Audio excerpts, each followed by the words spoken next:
so official. I see a lot of new faces here. Are you member? Are you a member? No, you're not. Are you a member? Are you a member? Are you a member? Are you a member? But it's okay. Are we live on Zoom? Where am I looking? Looking at the camera. I'm looking there. Hello, YouTube world. We are officially starting the Jamaica Film and Television Association general meeting. Is this our second one? First one for 2026. And we are officially starting right now. What time is it? 7:12 p.m. Thank you so much for joining us in person. A lot of new faces here. And I know that you're... Come on, come me serious. What is all right? Are you me a point pan? A lot of new faces here, and I know why, because it's very exciting. It's a very exciting general meeting because we have our pitch, our big pitch, which is the Aisha Porter-Christie Fellowship episodic pitch, and we're going to get into that later on. But before we do get into that, let's have a little icebreaker. So I'm going to ask Najaria, who is our director for membership, to do a little icebreaker. So who am I? I am Nadine Rawlins. I'm the president of Jamaica Film and Television Association, and with me... I am Darren Tennant, the vice president of JAFTA. Well, cutie. And we have Najaria. Najaria, I'm going to get up and make you do like an icebreaker because I feel weird sitting here while you do it. The floor is yours. Hello, everyone. Good night. How are you guys feeling today? Very excited to be here. As excited as I am to be here tonight. All right, so for this icebreaker, I would love for you guys to tell me what movies you're watching now and just telling me what is making it memorable, what series you're watching, what movie you're watching. Let me see if I can take this off. So personally, I'm watching this show called From. It's a mystery, horror, thriller vibe, and I'm obsessed with it, and I think everybody should watch it. What's it called, From. So, from, yes. Like, from yard, from somewhere. And it's memorable to me just because I'm trying to figure out what's going on. I'm trying to solve the mystery before they solve it for me. So, I think everybody should give it a watch. Who else would like to tell me what you're watching now? A show, a series, an anime, anything at all? I'd love to hear it. Come on, guys, don't do me that. Who's first? Ozark. Okay. Again. Ozark, again. Seriously, again, yeah. Why are you watching it again? You know why? So I'm working on this project, right? And I have it in chapters. And I'm a part of a lab. And the project I'm working on, I have it in chapters. And they said, why you have it in chapters? And I said, well, because we didn't watch one series in chapters, and I liked how they did it. And I don't know if anybody watched Ozark. Before each episode, you see the O, and then you see a symbol of something that's going to happen in that episode. And I found what my post from. Oh, wow. It was so intriguing because they said, oh, there is a knife. Okay, so I'm going to see a knife in this episode. So I'm watching it again. Thank you. And who's next? Can you come up here and tell the room what you guys are watching? Come on, guys. Don't be shy. Good morning, folks. I just finished watching Legend on Netflix. Anybody watch it? No? No? You watch Legend? I love Legend. So Legend is about the customs, I think they call it Her Majesty's Customs Agency in Britain during the 90s, and it's like following a very, very small task force that was set up in like less than 3 weeks to take down the UK's largest heroin trafficking cartel.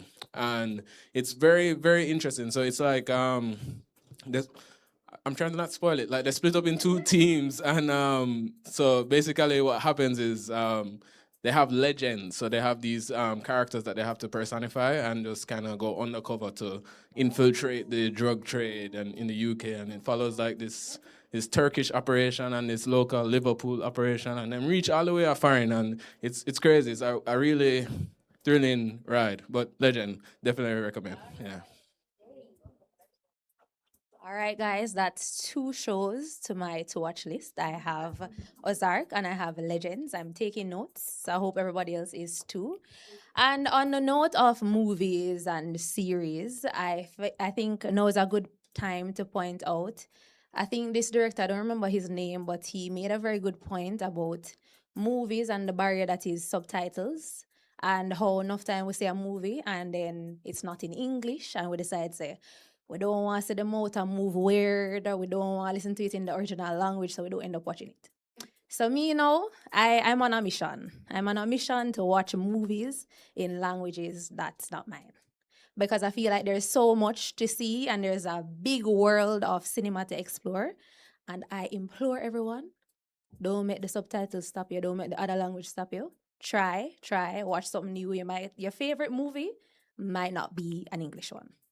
Who's next? I want to hear at least 2 more. I need 2 more shows to add to my to watch list. You want to tell me? No, I see it. Come tell. What are you? I mean, no, I don't want to hear that. Oh my gosh. So now you also have 2 things on your to watch list, right? Okay. I want you guys to come up here so the camera can catch you. Okay. Please, you guys looking very photogenic. We want to see. Sorry. Hi guys. So this TV show I'm watching is called The Way Home. It's about 3 different generations of women and they have a time traveling pond. So as you watch it, you see them going back in time and actually affecting each other's life. So season 3 is currently going through the 1920s. So it's a fun little TV show on Hallmark. Yeah. What's the name again one more time? It's The Way Home. The Way Home. Thank Yeah. you. All right. All right. Good night, everyone. So I'm currently watching, or just finished watching Lioness. If anybody's seen that, What's that on? it's on what, Amazon Prime? Yeah, Prime. No, Paramount. Yeah, Paramount. Yeah, Lioness. Zoe Zaldana. So, it's about the CIA and the U.S. government, and so basically, just trying to control the world as they normally do. And then they basically, so what I actually liked about the show, I was actually staying with a friend in Florida, and then he was like, "Yeah, this show is dope," and I was like, I don't think it is, but then I started watching it. I'm like, oh yeah, it's actually pretty good. So I think the character development is actually pretty good. The acting is pretty good as well. And I don't know, I was just actually fascinated with like this organizational structure. Because there's like a structure where it's like the CIA agents on the ground, they're trying to whatever the mission is, they're trying to accomplish it. So there's a lot of action in the show. And then they report to like the deputy CIA, and then they report to the guy who's like I guess the second in command to the president, and they're trying to protect the president. So all the different agendas that comes all the way downstream and then upstream to actually get something done. I actually found that pretty fascinating. They're able to capture the writing in there. And yeah, that's good action. The second season there was a scene in there. I was like, this looks very familiar. Looks like the opening of Cesario. And then I realized it was the same director. When I started looking, I was like, oh, okay. So yeah, no, it's pretty good. You can check it out. All right, thank you, and thank you guys for sharing. So on my to watch list now, I have From, which I already watched. I'm gonna watch it again. We have Ozark, Legends, The Way Home, and Special Ops Lioness. So thank you. Those on YouTube, please drop what you guys are watching as well, because I'm stacking up that to watch list. And thank you guys for sharing. And now I'm gonna hand back over to Nadine. Thank you.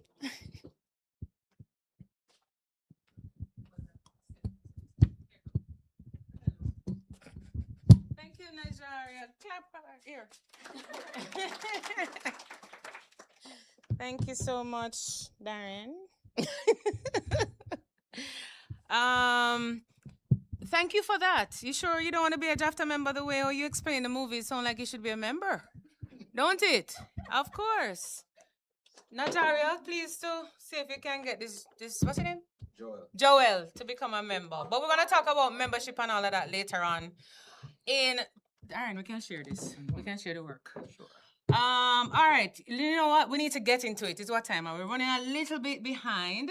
So we just want to talk about a few things that we have been doing. But for those of you who don't know JAFTA, we are the largest, if I dare say, not-for-profit association that is associated or that relates to film and television in Jamaica.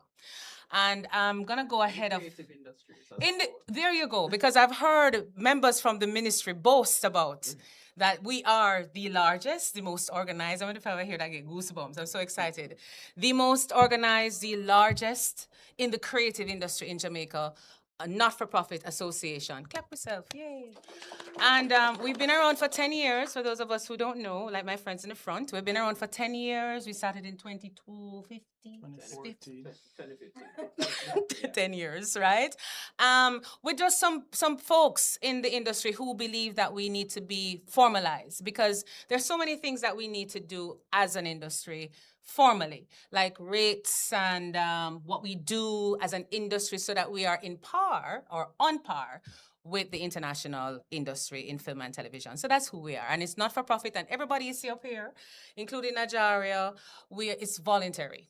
Right? We do this out of love because we understand that it needs structure, and we're making sure that it gets that. And OT, who is our marketing director as well, voluntary. Thanks, OT. That's what we do. And we have a membership currently, paid membership of 88. But Natasha can speak some more about that. But let's talk about what we've been up to since 2020, since the beginning of the year. So we just want to flag some initiatives, some stuff. Darren, you probably want to... Sure. Yeah. So in March, Yeah, we had our EU masterclass. There's only one else.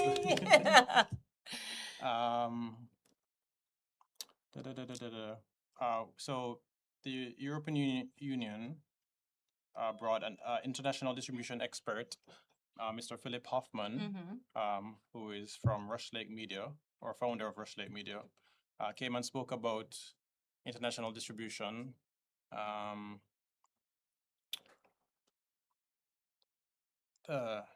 Which was very informative. I remember. I was there on the second day.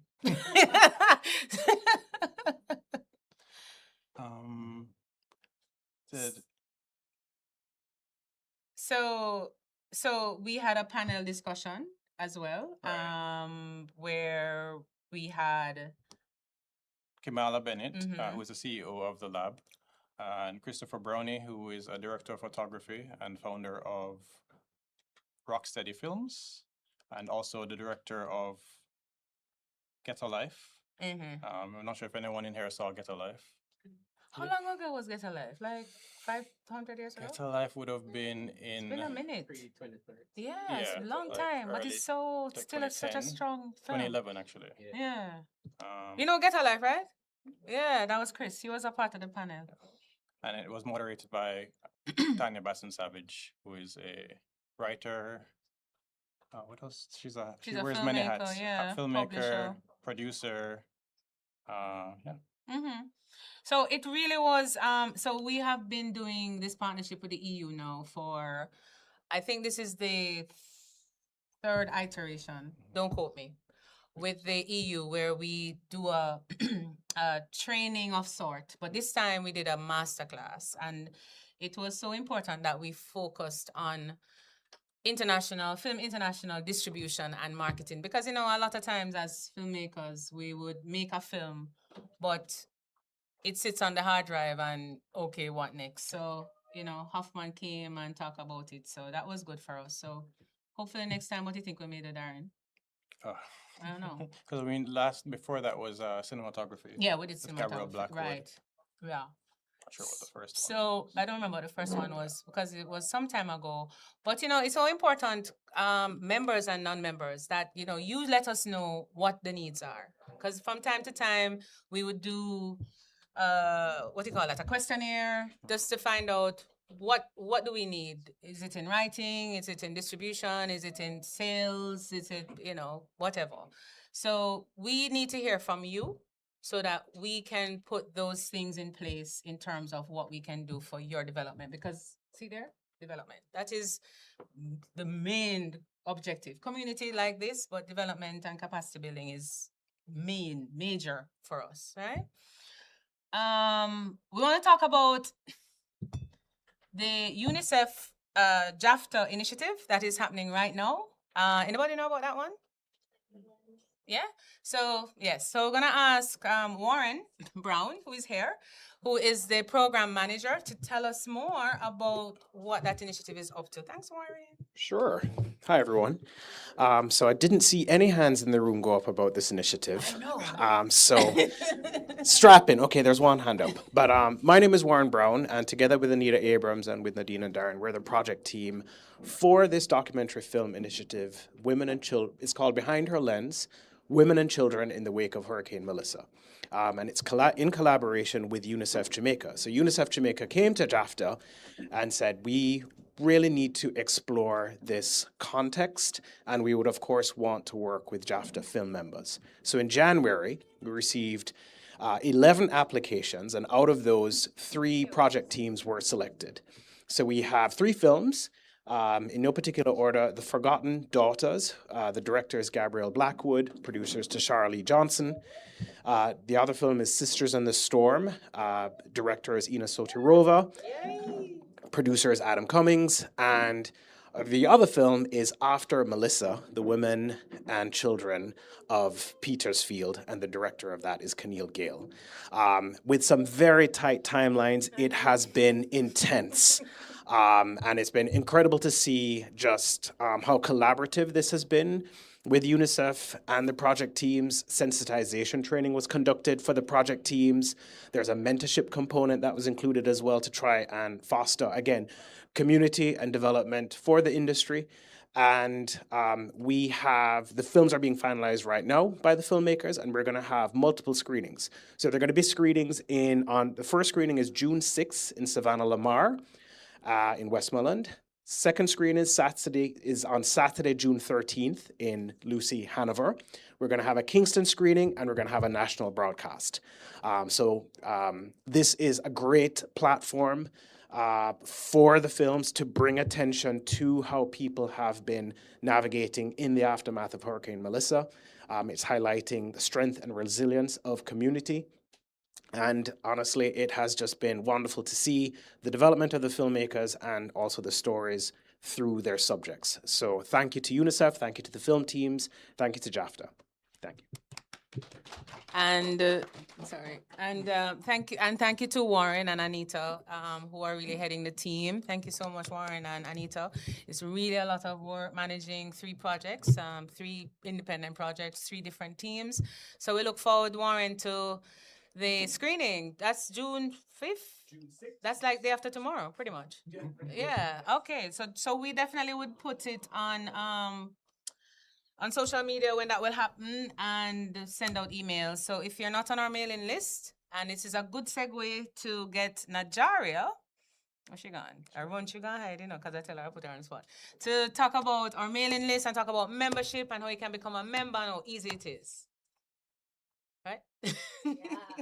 And why? You guys don't need to get up again. Hi guys, good night. It's me again. So for those of you who are not a member, I implore you to join JAFTA officially. And it's become so much easier because we have launched on our website where you can pay directly. You can use your card and just sign up, click, boom, good to go. Takes no time. I've done it myself. It's become so much easier than doing like a bank transfer. So now there are options. And since we have launched the option to pay via the website, a lot of persons have made use of it because once again, it's so simple. So to become a member for JAFTA, you can go on JAFTA's page, jaftaonline.org, and then you will see the different tiers of membership. There's general membership, student membership. You can select the membership that you would like to partake in, and then you'll see the information there, and you can just sign up, put in your bank information, pay the fee, and just like that, you're a member. If you want to be added to the mailing list, Even if you're not a member, you can shoot us an email. You can link me throughout the day, throughout the night. And I will give you the email address. It's membership@jaftaonline.org. Or you can send an email to info@jaftaonline.org.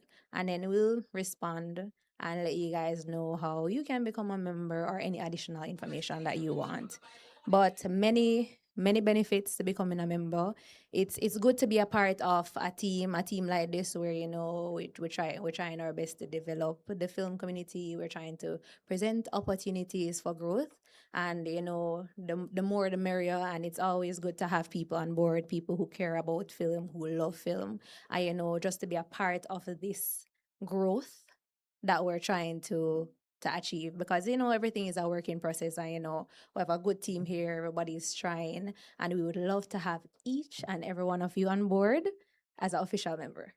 So I'm here. You guys can speak to me if you need more details. And once again, that website thing, trust me, it's good. Game changer. Thank you, Najaria. And also, you can scan this QR code here, and this can take you straight to our website. All right, if you are not yet a member, and you can just explore our website, which is work in progress right now. We're gonna put some updates on the website. So, you can go on the website if you're a member or not. I mean, give us some feedback too as to what you want to see on our website. It's a not-for-profit members association. So we are begging for your feedback. Yeah? All right, just to quickly close out this first portion, we have some upcoming programs and activities, training workshops. We have a locations workshop that that's in the works. And maybe I don't want to jump the gun. Which one? The budgeting workshop. I think we can. Hopefully that we can get those off the ground. Definitely need that. Yeah, by the end of the year. We have been in discussions with the Barbados Film and Television Association that reached out, and we're in the talks of having future collaborations. What have you done, Nadine? Oh my You God, deleted sorry. it's okay. So yeah, you can look out for some more information on that. And we'll also be having a JAFTA block in the upcoming Trinidad and Tobago Film Festival. In September of this year. And stay tuned. Lots of things happening here, guys. So, follow us on social media at JAFTA Online and become a member. And be a part of this association that the people in the ministry, they talk about us a lot. And just speaking of the ministry, I know we're closing off. JAFTA was actually invited to the Joint Select Committee recently in Parliament. This has never happened, groundbreaking, where we were asked to come and report on the industry. And this is for the Green Paper in culture. Yes, that's a big deal that we have been now invited to the table to talk about where we are in the industry, what we need, how we can improve it. And I think that's just, it was nerve-wracking, but we're being heard and they're listening, and it's a good look. All right, let's get into it, because people looking at me like, are we getting into this pitch like my girl? And she said, "That the pitch me come find out. Well, we not start." Okay, so let's get into it. So we have Aisha online. So the Aisha Porter-Christie Fellowship started, Aisha, don't kill me, some years ago. This is you know why I said that? Because I know it's one of the premier programs for JAFTA, right? This is the third iteration of it. So I feel like it's been around since we've had JAFTA. So don't kill me, Aisha. I know I was looking for it here, but I lost it. So it is an episodic fellowship, right? Essentially what it is, and Aisha will talk more about it. I won't overstep. But I'm going to ask Aisha to come online. Are we looking at her on this monitor? Right? I don't know where are we looking? On the monitor. On this one? Okay, cool. So let me tell you who Aisha is before she comes. So Aisha is very important to us. Aisha has really funded this fellowship, meaning from her love for the industry in Jamaica. She is a filmmaker. She is a showrunner in LA. She is Jamaican, writer, producer, director, born and raised here in Kingston, Jamaica. And she most recently served as the consulting producer on Marvel's Daredevil. And you heard me say Marvel, so we're talking big deal here. Daredevil Born Again, and co-executive producer on Gen V, spin-off of Amazon hit series The Boys. And I love The Boys. Anybody watch The Boys? Yes. Horrific, like, talk about body horror, like, yeah, but that's Aisha, right? That's Aisha's bag right there. She has developed multiple series for Amazon and Peacock and is currently writing the feature film on Dying for Netflix. So Aisha has definitely a love for film, television, and doing her thing. Now, Aisha wants to give back and has been doing so with the Aisha Porter-Christie Episodic Fellowship, where Aisha go into our pocket and fund this initiative. Thank you so much, Aisha. And she has brought in, that's how we look. She has brought in her friends who she tell us about to be mentors over the years. So they have mentored fellows. And so Aisha, there she is. Over to you. Can you see us? Can you hear us? No. We see your beautiful face, but we can't hear you. Okay. While we...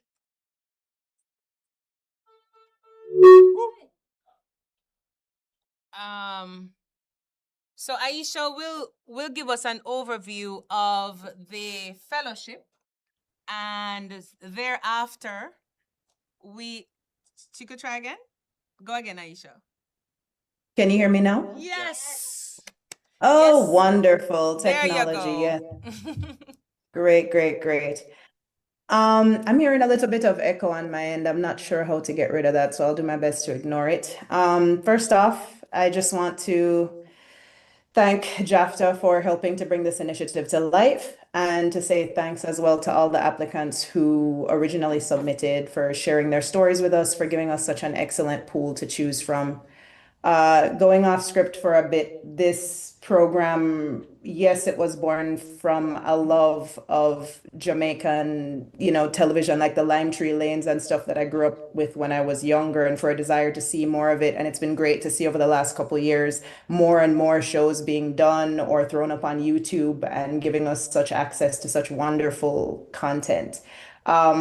Working in the industry over here, and also seeing on Netflix, like all I watch on Netflix right now is a lot of K-dramas, and with Nollywood and Bollywood and everything else, I'm just waiting for Brand Jamaica to start taking over in our own way. And this is my small contribution towards that, because our stories are brilliant, they are hilarious, they're very specific. Jamaica is not a real place, and more people need to understand that.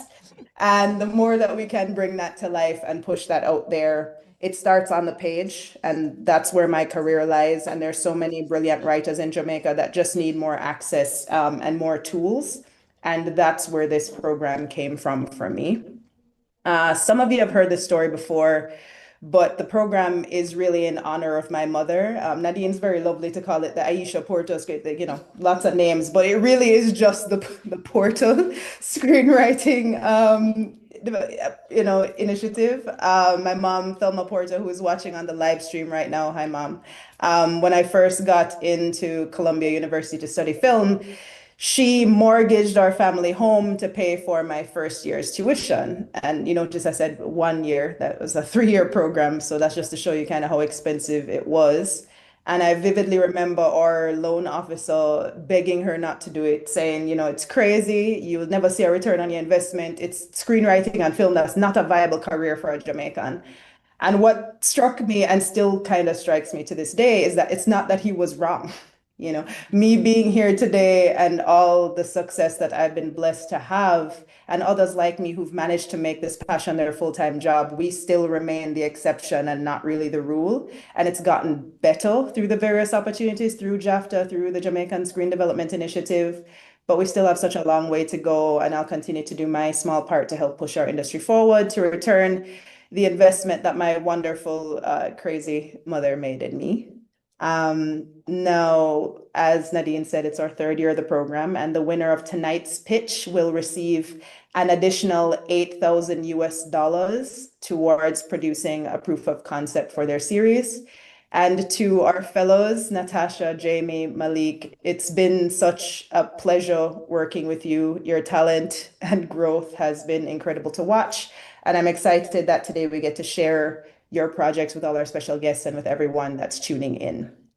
Our mentors, the brilliant television writers Thomas Wong and Kevin Avery, who have shepherded our fellows through this process of revising their scripts and building out their pitches. You'll hear from them a bit later. I'm just in awe of you both. You know, when things remain so chaotic in Hollywood with our own jobs so uncertain, to give of yourselves and your time in such a deep and selfless way. And I can't thank you enough. So now moving on to the main event, because I don't want to keep the people waiting. I don't like talk long. I would like to briefly introduce our judges for this evening. First up is Scott Stoops, who is returning for the third time. Thank you, Scott. I love you. He is now a manager at Kaplan Perrone Entertainment after a decade spent at Good Fair Content. He is my manager, actually, and he earns every penny of that 10%. He's been there with me since the start of my career. I would be lost without him. He represents lots of other very successful writers and directors across film and television, and he was a supervising producer of the horror series Hysteria for Peacock. Next, we have Alisha. Oh, wait. Yes, clap. Thank you. And also for the mentors and the mentees. Yes, clap. Sorry, I am breezing through this. I'm trying to get to the main event. I'm so sorry. Next, we have Aisha Wainwright, who is an actress. She's a director. She's a podcast host. And my favorite part on this bio is a former scientist, which is very true. She is most known for her work on Netflix's Raising Dion and Freeform Shadowhunters, which is actually where I met her. When I learned that her mom was Jamaican, I decided that we needed to be friends, and luckily she felt the same way. So here we are almost 10 years later. And she is currently starring alongside Seth Rogen and Rose Byrne in the comedy series Platonic for Apple TV+. And her podcast, When Science Finds a Way, is available now on all platforms, so please check that out. Or next, one of the pets, sorry. Our next two fabulous Jamaican judges, they need little introduction to you all. I'm sure you know them all quite well, but I'll big them up anyway. Dahlia Harris, a Jamaican media executive, playwright, producer, director, and communication specialist with extensive experience in theater, television, radio, and creative content development. As the founder of DMH Productions, she has produced local television dramas, including Ring Games and Thicker Than Water, in partnership with Television Jamaica. She has also earned multiple awards from the International Theatre Institute, Jamaican Chapter, Actor Boy Awards for her numerous Jamaican stage productions.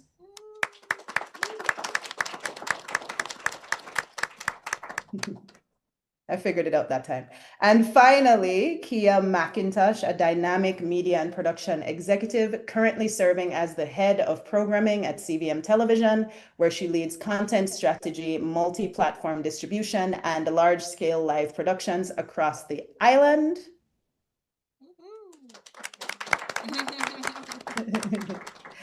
And that's it for me. So thanks to everyone for tuning in online.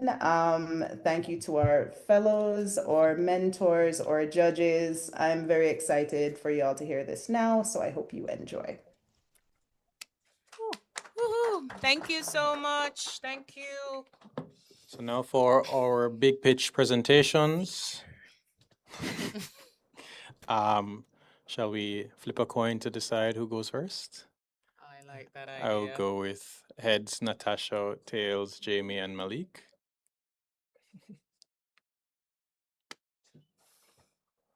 What's that? Tails. Oh. I swear.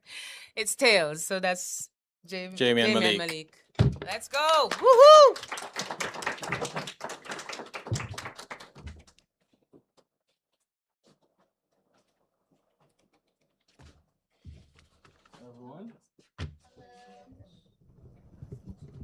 Good day, folks. Good day.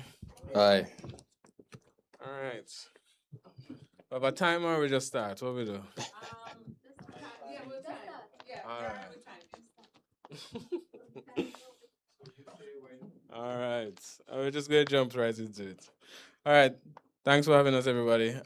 So me and Malik, we've been friends for 18 years now, right? So we actually met in high school. We went to a public school, right?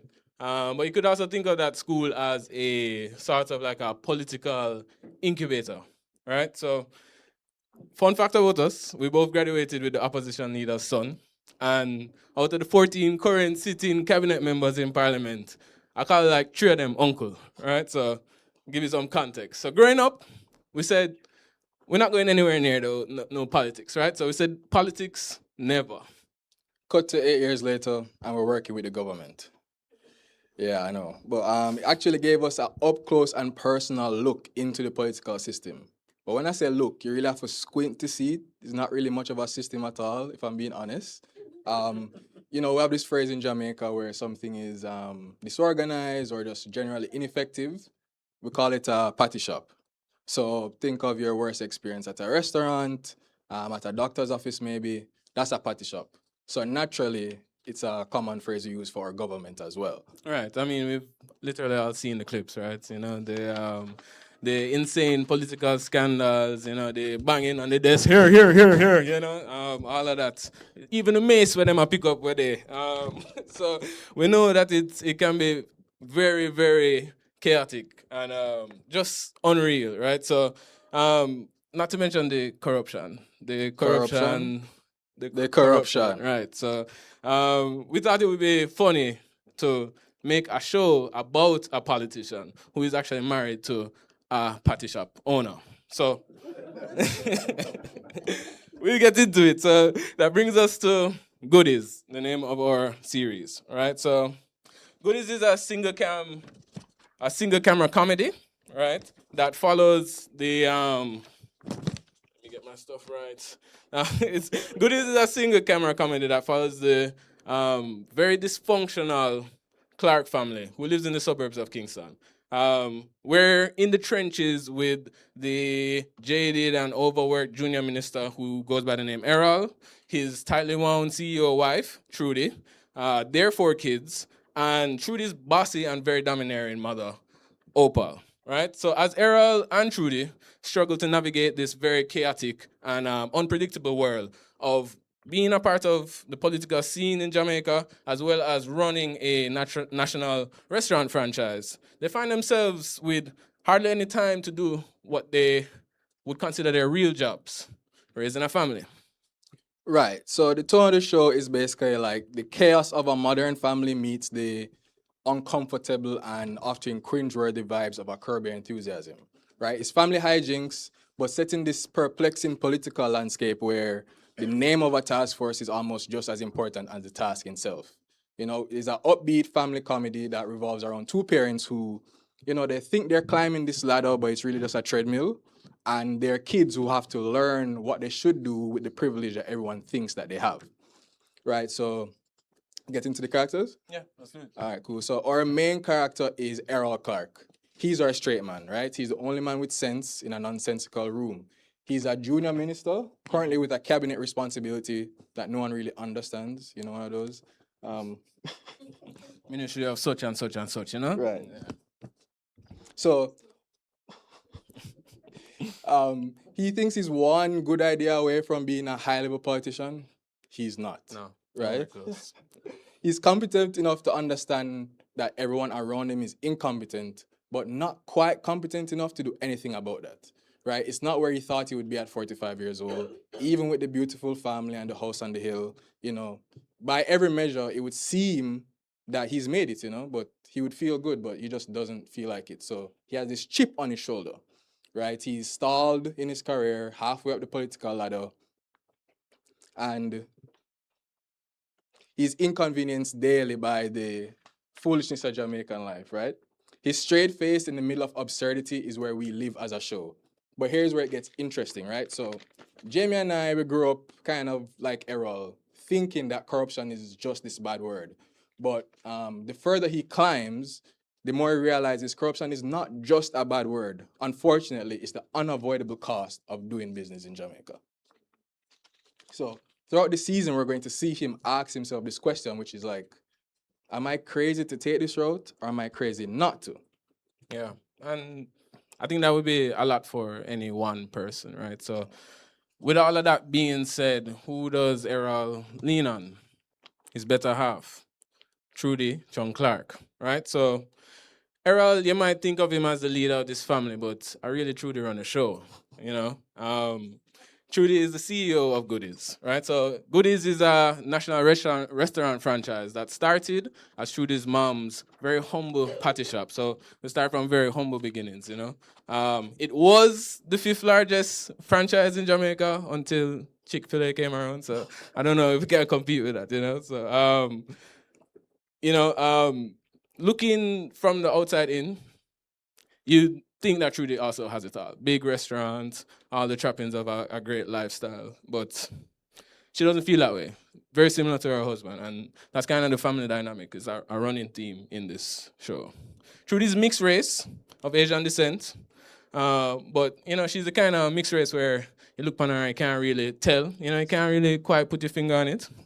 She's, you know, very common in Jamaica. She's always been uptown, but she's the type of uptown where she doesn't even really know if she really belongs in these rooms. So while all of her uptown peers were in their 20s on yacht trips and now they're doing wine Wednesdays after Pilates, Trudy was in the back of the patty shop learning the intricacies of this business, you know, cutting her teeth. And now she spends her days in back-to-back meetings, and that's all before she has to pick up the kids from school, you know?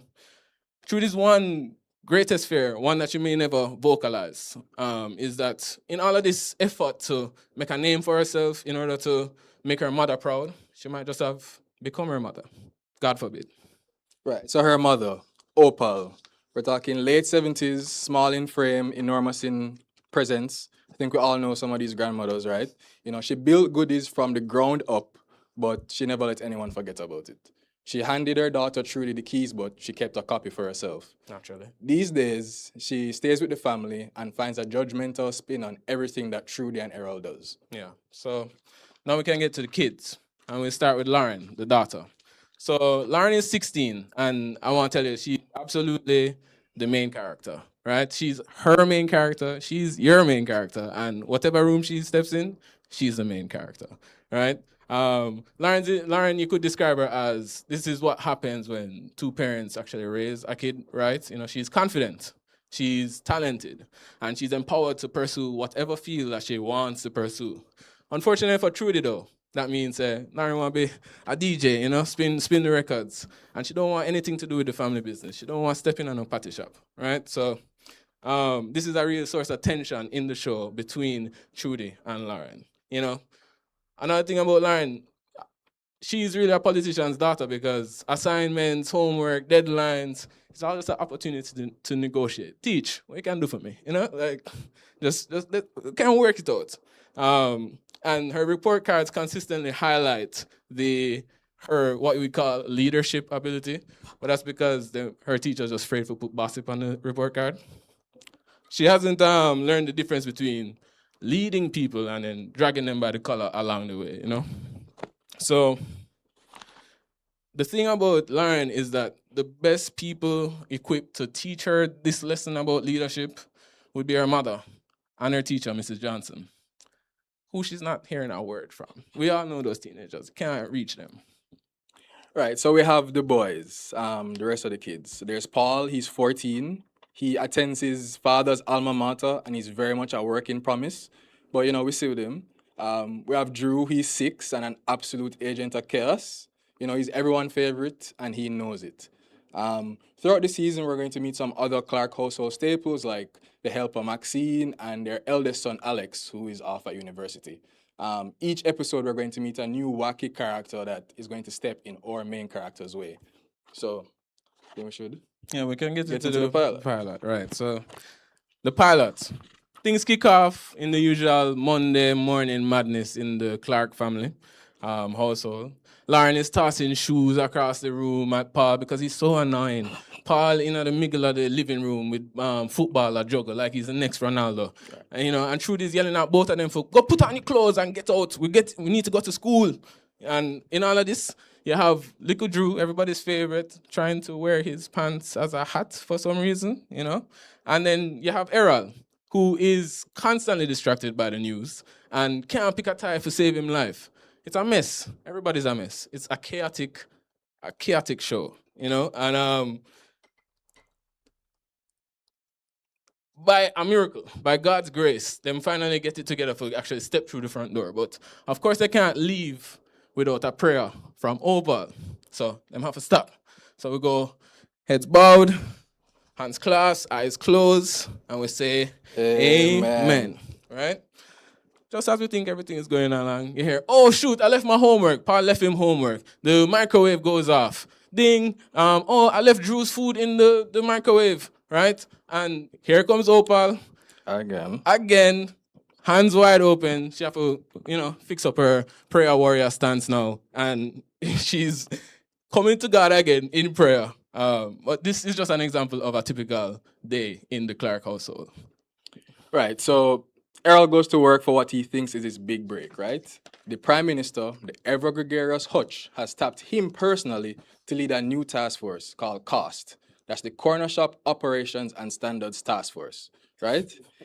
So he asked him to do this to figure out a conflict between the Corner Shop Operators Union and the government. So the union has been hiking their prices. He needs it to stop. Errol sees this as a ladder to a promotion, right? Finally a chance to get what he deserves. He's ready to lead a war room, but the room that he actually gets is just a one table, a one phone, and his biggest political rival, Damon. So now, Damon and Errol have to work together somehow to negotiate with the Corner Shop Operators Union president, a guy named Punchy.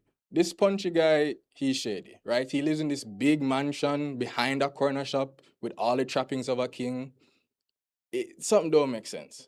Either way, Errol and Damon, they can't agree. Punchy is belligerently drunk, so of course the negotiations do not go well. Right. And meanwhile, Trudy is having her 3/4 life crisis, right? So first, an argument kicks off on the way to school in the car between her and Lauren. And Lauren is calling her old and out of touch.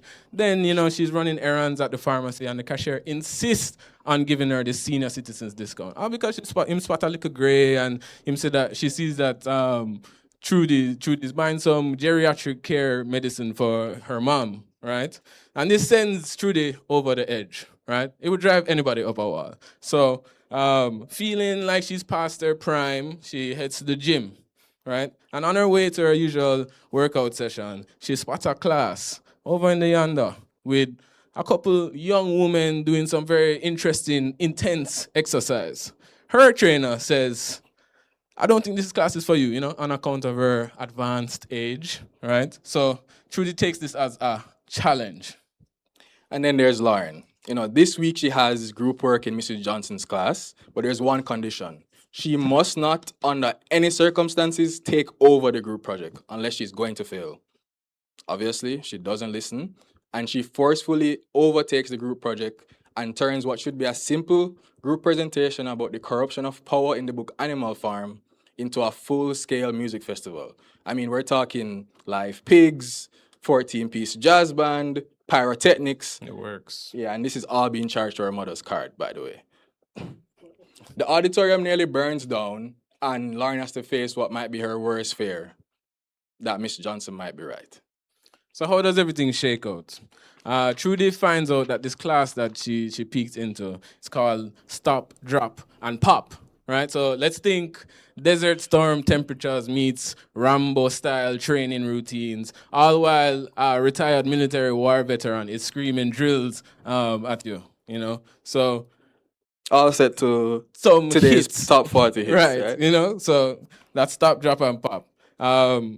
So is she actually at the gym, or did she cross over into hell? It's a good question. She finally gives up, but really and truly her back gives out. So, and this is all while the instructor is saying, we have 30 minutes left in class. Hell no, right? She's done. She's out of here. So we find her alone in her SUV in the quiet comforts of the AC. She has her AC on. She turns on the radio to play some slow jams. She trades the sneakers for some orthopedic slides, and she just has to sit back and take a deep breath and laugh to herself. She is too old for this, and that's perfectly fine. Lauren, on the other hand, is not perfectly fine, right? But she is saved by her 2 group members who she was ignoring the whole time. They filmed everything. I mean, every tantrum, every power move, every instance where Lauren is behaving like the dictator in the book. So they turn her into the group project, and Lauren has to stand in front of the class and admit that she is exactly what Orwell was warning us about. Miss Johnson is impressed and actually, to their surprise, gives them an A. All right, so that leaves us with Errol's story. The cost negotiations with Punchy could not have gone any worse, right? So Punchy's assistant, Vaughn, has a good suggestion to attend the town hall with the rest of the corner shop operators, the actual real people on the ground, So what Errol thinks will be a calm sit-down with some more reasonable people turns into a full-blown riot, right? So we find out that these corner shop operators have also had enough of Punchy, right? So after a call from Errol's boss, Hutch, Errol gets a very sharp dressing down, and he knows what he has to do. So he feeds Damon to the wolves and just throws him in the pit with the rioters and runs to meet Vaughn for a shady backroom deal in the storage freezer of one of the the goodies institutions, right? And to Errol's surprise, Vaughn comes ready with a thumb drive filled with 6 months of incontrovertible evidence of Punchy's corruption, all for the simple price of putting Vaughn in the president role of the union. So Punchy takes the fall, prices go down. But what should be Errol's big victory turns out to just be another letdown, right? When Hutch delays his promotion again.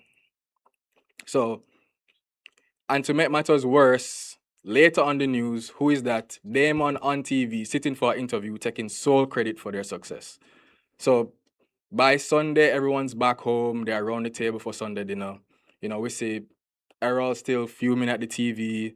Lauren is Trudy is still like sore from that torture exercise. And Lauren is desperately trying to explain why charging a horse to the family card was absolutely an emergency. And it was not frivolous at all. Yeah. But of course, Opal is in prayer mode. So nothing has changed, but at least they're together and they're ready to do it all again next week. So that's our pilot. So Goodies is episodic at its core. Each week we'll find Errol taking on and tangling with a new dimension of the Jamaican political landscape, all while the other members of the Clark family are dealing with their own parallel situations and chaos in the B and C stories. So Trudy is trying to bring Goodies into a new era and step out of her mother's shadow. The kids have to navigate the realities of uptown life. So they're looking around them and they see all of their friends and their peers. They all have these privileges and they're wondering, why don't we enjoy our privileges like they do? We'll see Lauren try to maintain her celebrity status at school. She's a popular girl. And Paul gets into something that we can only call soft crime, where he's running these schemes at school to supplement his lunch money, as if the lunch money wasn't enough, right? 1 minute. And Opal disapproves of it all. Different worlds, different problems, same Jamaica. Over the course of the season, we can look forward to episodes like the League of Extraordinary Taximen, where Errol is pulled into a war between the Taxi Association and the Road Safety Council. We also have episodes like the Mango Thief and the Independent Commission for People Things, where he finds some discrepancies in tax funding, and Opal has to put on her detective hat to find out what if the manga them out our yard.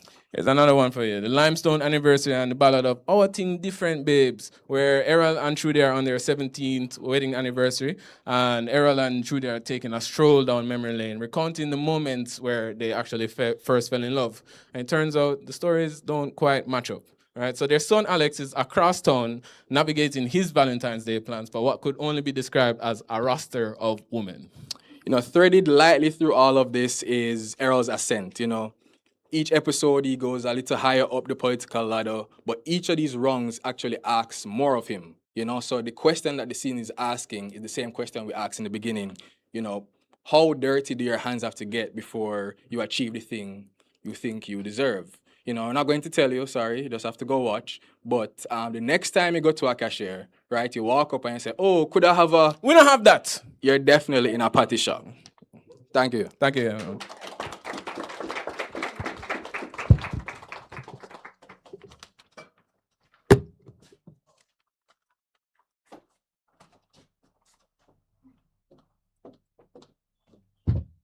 get to stand right here? Fantastic.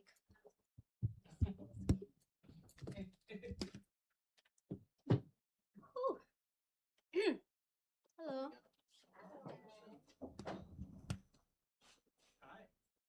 You're going to tell me when to go then?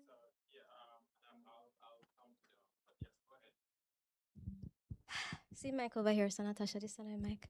Good evening. How are you doing? Good? All right. Picture this. Exterior, ghetto lane, day. A burnt out car, bullet riddled walls. The place feels emptied out.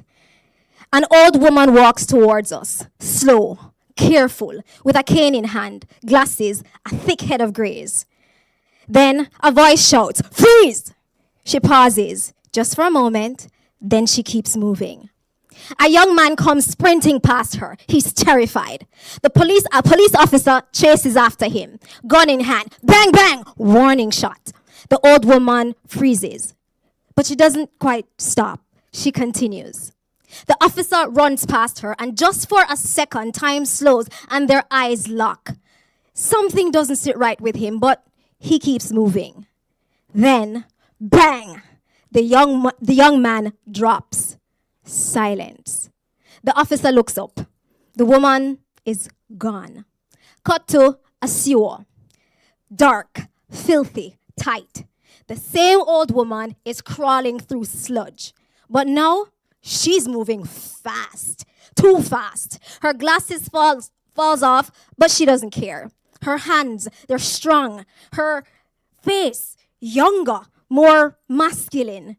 As she reaches the light, the wig slips, makeup runs, the disguise melts away. This is not an old woman.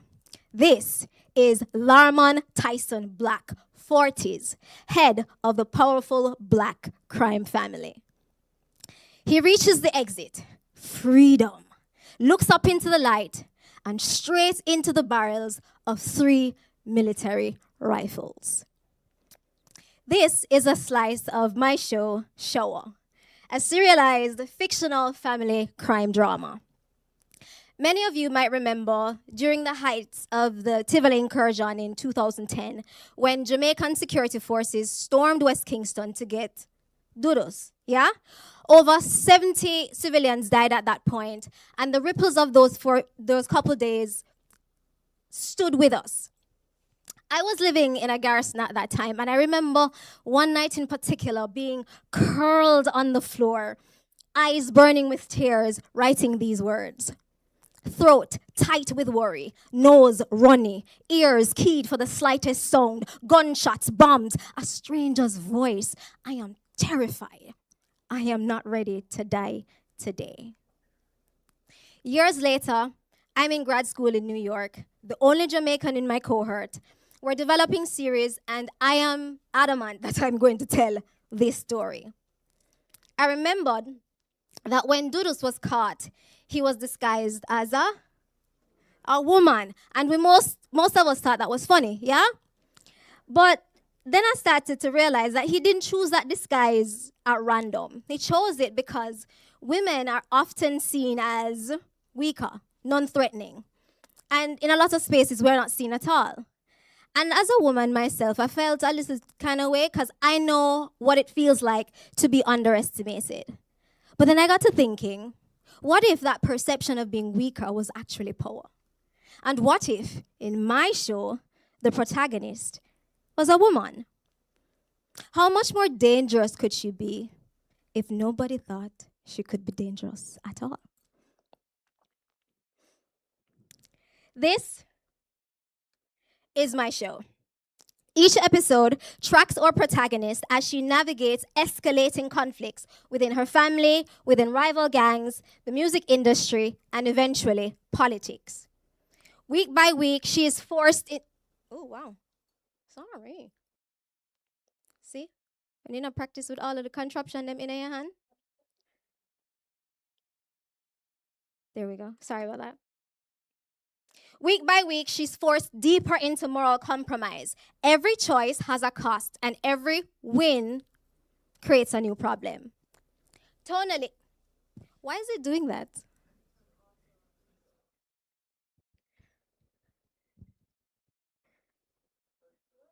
Okay. Tonally, are we fixing that? All right, so just pay attention right here until that's sorted out. Thank you. Tonally, the show sits somewhere in the world of power, with a young protagonist navigating crime, ambition, and family, all while trying to build something legitimate. But what makes Showa unique is that it's grounded within the Jamaican context and told through the lens of a young woman who is coming to power in a system designed to underestimate her. Now, safe to go to the next slide? Thanks. Whew. Let's meet the players. Meet the Blacks, the organized crime family at the center of this series. They're politically aligned and deeply embedded. Michelle Juju Black is the youngest of the clan. She's an ambitious and very talented music manager determined to build something of her own. Desperately, she wants to stay clean, legitimate, and out of her family's business. She believes she's different, smarter, cleaner, more controlled. But she's sort of naive, as most young people are, and very unaware of her own naivety. Truth is, she may be more like her family than she really wants to admit. Now, let's meet her parents.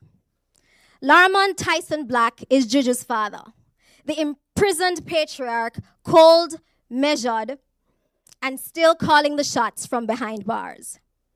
To the world, he is ruthless and terrifying, but Juju is his soft spot, the one part of his life that he wants to keep free from the ugliness of the family business. But her mother, Paulette, has other plans for Juju. Paulette is elegant and quietly terrifying. Ears always to the ground. She thinks 3 steps ahead. She's moving things behind the scenes and making sure that everything stays together. She wants Juju in the nest, close. That way she can protect her and also shape her. So naturally, the two don't quite take tea, but it's all love. Now let's meet the brothers. Anthony Tony Black is Juju's older brother. He's the diplomat who runs the day-to-day of the family, manages the routes, brokers the deals, keeps the peace. He wants the family business to evolve from the old ways of doing things. He wants to keep the family safe, specifically his little sister safe. Around Tony, Juju gets to be just somebody's little sister, and Tony gets just to be somebody's big brother. The same can't really be said for their younger brother, Skulls, however. Larry Skulls Black is the well-built, hard-faced, heavily strapped hothead of this family. The muscle of the operation, he's impulsive and driven by revenge. He wants the same thing that Tony does, to expand the family empire, but their methods are polar opposites. Skulls, he's always watching, waiting, and starting to believe that he should be the one running this family. The sort of belief that can get the wrong person killed. And then there is the love life. Meet Dwayne, Juju's boyfriend, a lawyer, steady, grounded, and plays everything by the book. Everything her family is not. With Dwayne, life is simple, predictable, safe, and Juju loves him for this. Together, they've built a life far from her family business, and exactly the type of life Juju believes she wants. Now, just across the road from the Black stronghold is their worthy adversary, the governor's posse. Enter Kevin, aka Scary, the feared leader of this posse. Scary is intelligent. He's deeply calculating and patient. But do not mistake that patience for weakness. He will gladly bite the hand that feeds him if there's a better deal on the table. And then there is Cola, Scary's right hand and the only person he trusts completely. Bloody-knuckled, sharp, and fiercely loyal, she helps to run the day-to-day. She's deeply suspicious, so don't betray her trust. The consequences will be dire. Now, let us talk about the pilot. It's been 2 months since Larmon's arrest, and Juju is desperate for her big break to save her failing music management business. She has to find talent and fast. Then she hears the voice of an angel, an undiscovered gospel singer named Carisha. And just like that, hope. Juju courts Carisha for management. It's promising. Then, Stan, one of the biggest and most nefarious music managers, producers on the island, gives her a call. He's polite, calm, and he wants Carisha. And if Juju doesn't fall in line, then nobody in the industry will work with her. And just like that, the rug is pulled, and Juju feels like a frightened little fish in a shark tank. Juju turns to Tony, because he's the one person who always steadies her. He tells her that men like Stan have many enemies, and there's no better friend than an enemy's foe. Paulette, her ears always to the ground, she intercepts, hijacking Tony's visit to Juju. She offers Juju money, protection, which are really the only ways that Juju can contend with somebody like Stan. But, of course, Juju does what? Refuse it. She doesn't want any dirty money because she's adamant she can fight Stan on her own, clean, legal. And she tries. She digs into Stan's past and sets up a secret meeting with one of Stan's former artists, who Stan had exploited, thinking that she could get some kind of leverage.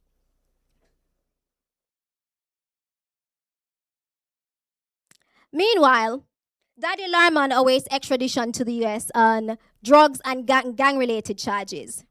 Everybody knows that if he talks, politicians, police, businessmen all go down with him. He's a liability, and his clock is ticking. At family dinner, right there in the middle of his cozy jail cell, they discuss the matter of one of their warehouses that's been robbed. Skulls believes governors did it, and he wants fast, bloody revenge because his MO is to protect his family by force. Tony, however, is not convinced that the governors did it, and an unnecessary war benefits nobody. Larman agrees with Tony, and so he sends the boys to get answers from Scary. Turns out, Tony was right. Scary did not sanction the robbery. It was a rogue who did it. So, right there in front of Tony and Skulls, Scary executes the rogue.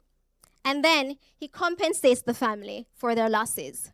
Guns, ganja, and lots of it. Tony sees an opportunity right here. Scary has smarter systems and is less exposed. So he pitches a Blacks and Governors Alliance to Skulls. Why fight each other when everybody can profit? But Skulls thinks it's absolute rubbish. A show of weakness that could sully their family's name. Sorry. My apologies. More dry. Wow.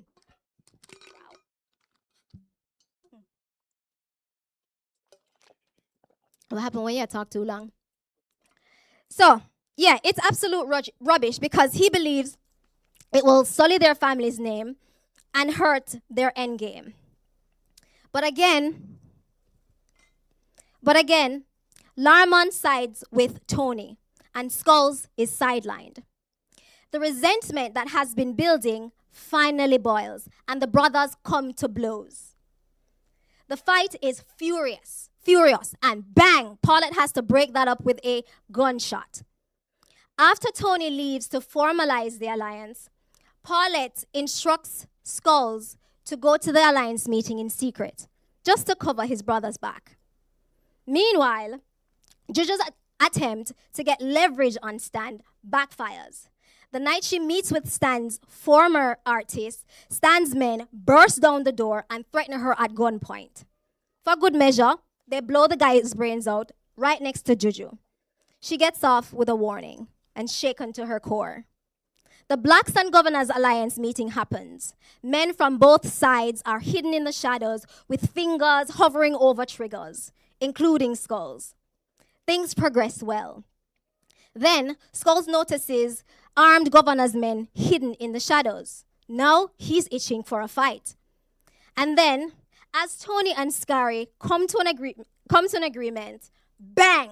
Skulls fires, and all hell breaks loose. Bullets fly and bodies fall on both sides. Scary is shot and bleeding, but escapes with Cola's help. Tony is pinned under heavy gunfire. He clocks a Governor's man in the distance, gun aimed squarely at Skull's head.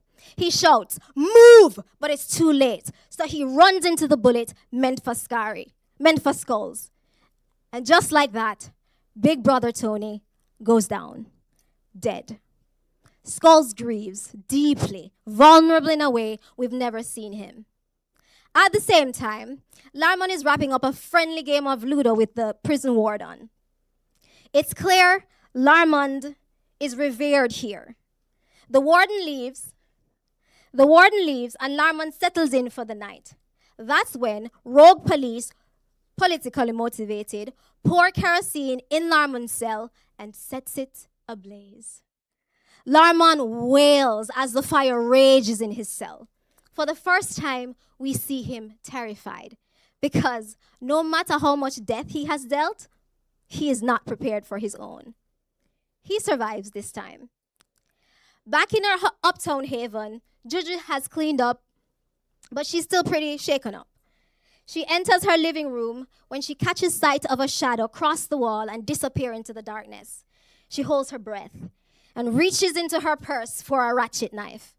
That's when Scary emerges from the darkness. He is wounded with a gun on the ready.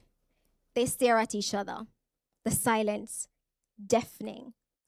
Then Juju relaxes. She lets her guard down. She tends to his wounds and their bodies come into close contact. And this is where their Romeo and Juliet type history comes bare. Emotionally overwhelmed, she leans in to kiss Scary, but he resists because there's something burdening him. Just as he begins to tell Juju about Tony's death, boom, boom, skulls come banging on her door. So, Juju is trapped, and she decides to hide Scary. Skulls comes in livid with an unnaturally composed Paulette. They deliver the news of Tony's death, and Paulette wants Scary's head. As Juju takes the news in, her world collapses.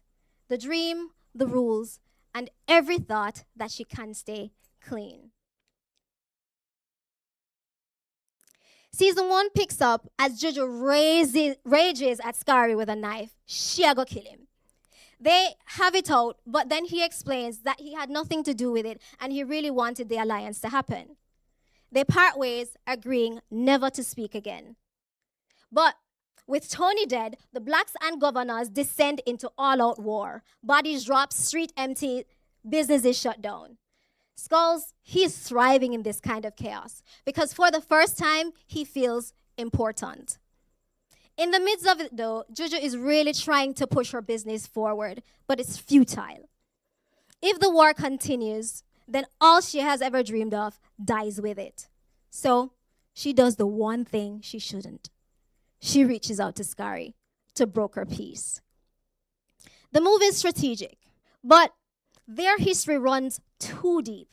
So when Dwayne smothers her a little bit too much in his effort to console her, she teeters over the edge with Scary because he understands her and her world in ways that Dwayne never can. Of course, Kola confronts Scary because it's a terrible idea to be in bed with Juju. He says he has it under control, but she knows better. Soon, things calm down, enough for businesses to resume and people to stop dying on a daily. Juju's world opens up again. With some seed money from her mother, Paulette, who is all too happy to give it, Juju sticks it to Stan and signs Carisha.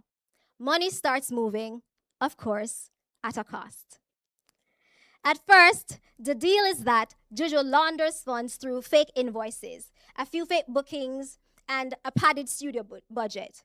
She tells herself it's harmless because she's not carrying no gun, she's not giving no orders, she's just pushing some paper. But of course, she's lying to herself. And she's lying to Dwayne too. Their relationship starts to fracture because he's seeing the change, the secrecy, and the life they've been building is now slipping away. At the same time, Skulls is becoming harder to control because peace makes him sort of restless. Carisha's career is taking off and Juju is finally starting to get a taste of the life she's always wanted. But just as she starts to settle into this rhythm, Larman is killed days before his extradition. And this hits Juju hard. And what started as an act of peace with Scary becomes a full-blown affair. With Larman dead, Paulette is frazzled. No more than ever, she has to secure the empire, keep her family safe. She pulls Juju closer, demanding more of her. But Juju resists. And this is when Juju learns that it was Paulette who set Stan on her. Not to hurt her, but to force her into the family business. And at the same time, Dwayne finds out about the affair with Scary. And Juju's life is thrown into some kind of chaos.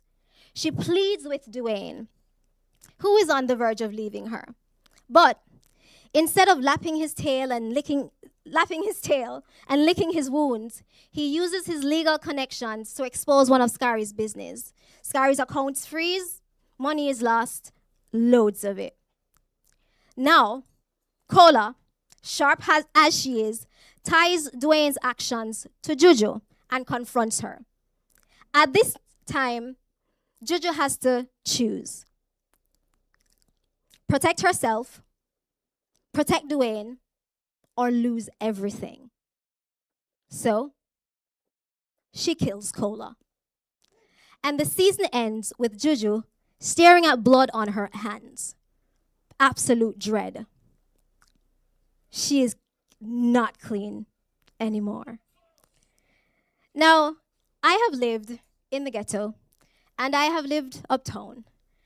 And the truth is, the two worlds are only separated by a street sign. It's easier than most people think to cross that line. Juju's story is about what happens when you do, and find that you not only belong on the other side, you thrive there. Thank you.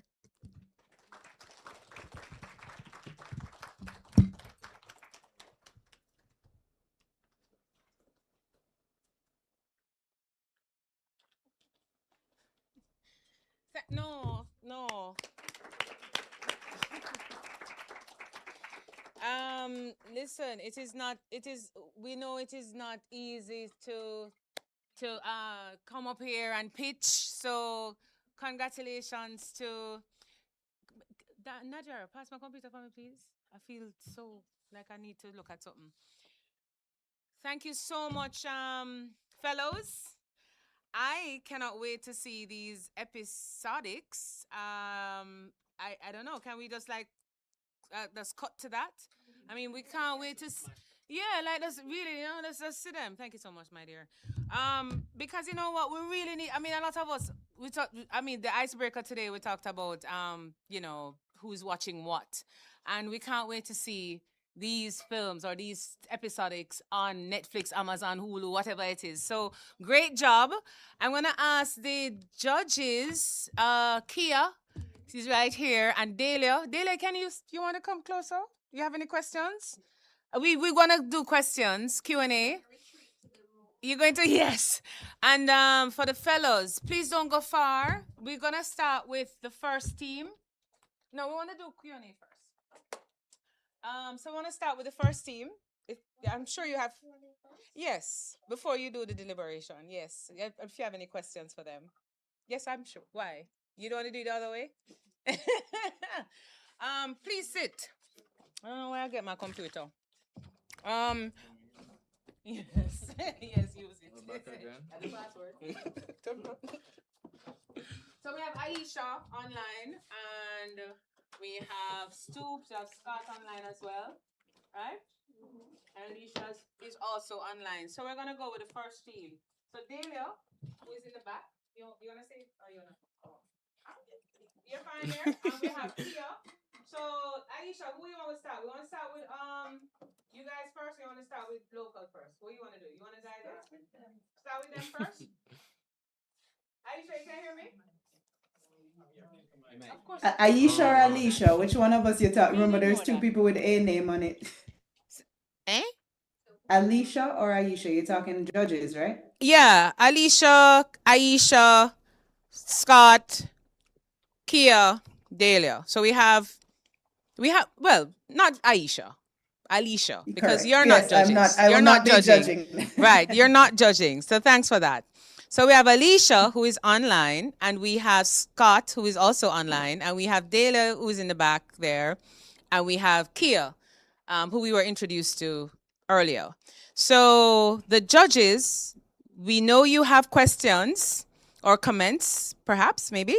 But Alisha, you look like you have some question there, or no? Yes? Yes, of course. I can start us off, of course. Thank you both so much for your pitch. I want to start off by saying congratulations. I know pitching is hard and doing it in front of an audience is even more challenging. So I really applaud that. I think something I really enjoyed about watching you both is your dynamic together. I love the tossing back and forth. You kind of picked up right as the other left off and it felt very fluid. I'm assuming maybe you rehearsed that, but to deliver it with authenticity in front of an audience is very challenging. So I want to commend you for that.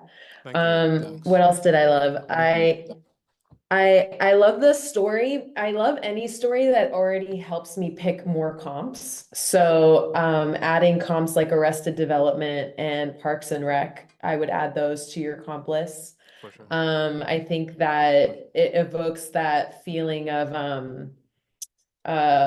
what's the name of the actor from Arrested Development? Errol reminds me of that main character. This sort of kind of like he thinks he's better than everybody. Jason Bateman, exactly. He thinks he's better than everybody else, but he still fumbles his way forward and is kind of stuck where he is. So I did like that. I guess I have a question of sort of talking about the conflict and wanting to understand maybe a little bit more about Trudy's conflict. I felt that I didn't fully understand some of the specificity of it. So maybe if you can help me understand kind of more about Trudy's character and then more about how her storyline feeds into, because I believe you said every character will kind of go through kind of a similar thing per episode.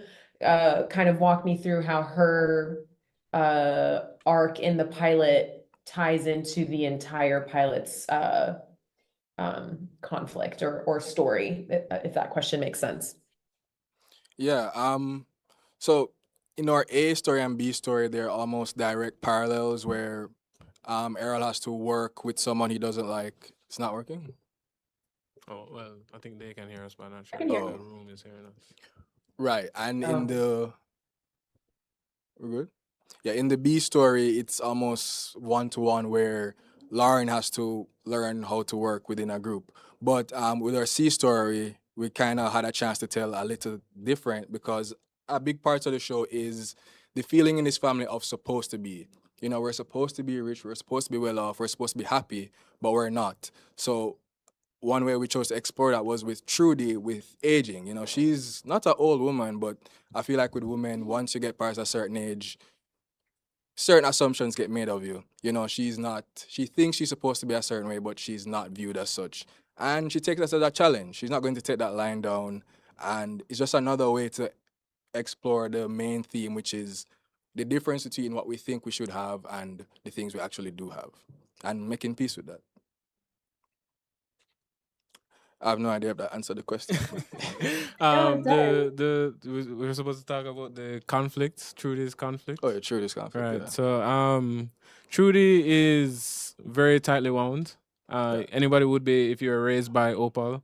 It's this constant criticism, this constant overbearing shadow. Like, one thing you always hear Opal say throughout the entire series is like, you know, when my husband was running the house, this wouldn't go on. Like, so there's this constant reminder that she's living up to this status quo that can seem insurmountable, right? So that's a lot of Trudy's internal conflict. So that's generally a theme that we find across the season's run, as her main arc is to really establish herself. I mean, she's the CEO of a company, you know, for Christ's sakes, but she still feels so under her mother's shadow. I mean, she lives with her constantly, so that makes her tightly wound. Yeah. And she really wants to kind of not feel that way, but everything she does kind of just makes it a little worse until she finally learns her lesson. And aging just brings that so close to Opal, right? You know, it's like, am I running out of time to actually make my mark, leave my stamp for goodies, for what Trudy Chung Clark can be, you know? So that's also an element. Thank you for that. I would say I loved your answer primarily because you got to tie in two of the family members in a story, Opal and Trudy. I would encourage you to maybe incorporate some more of that into the pilot, just so you don't give your audience too many episodes down the line for them to see that dynamic. Gotcha. Yeah, and also Arrested Development was on our one of our comps. We had to pick because we could choose like 7, you know. Thank you for that. Okay.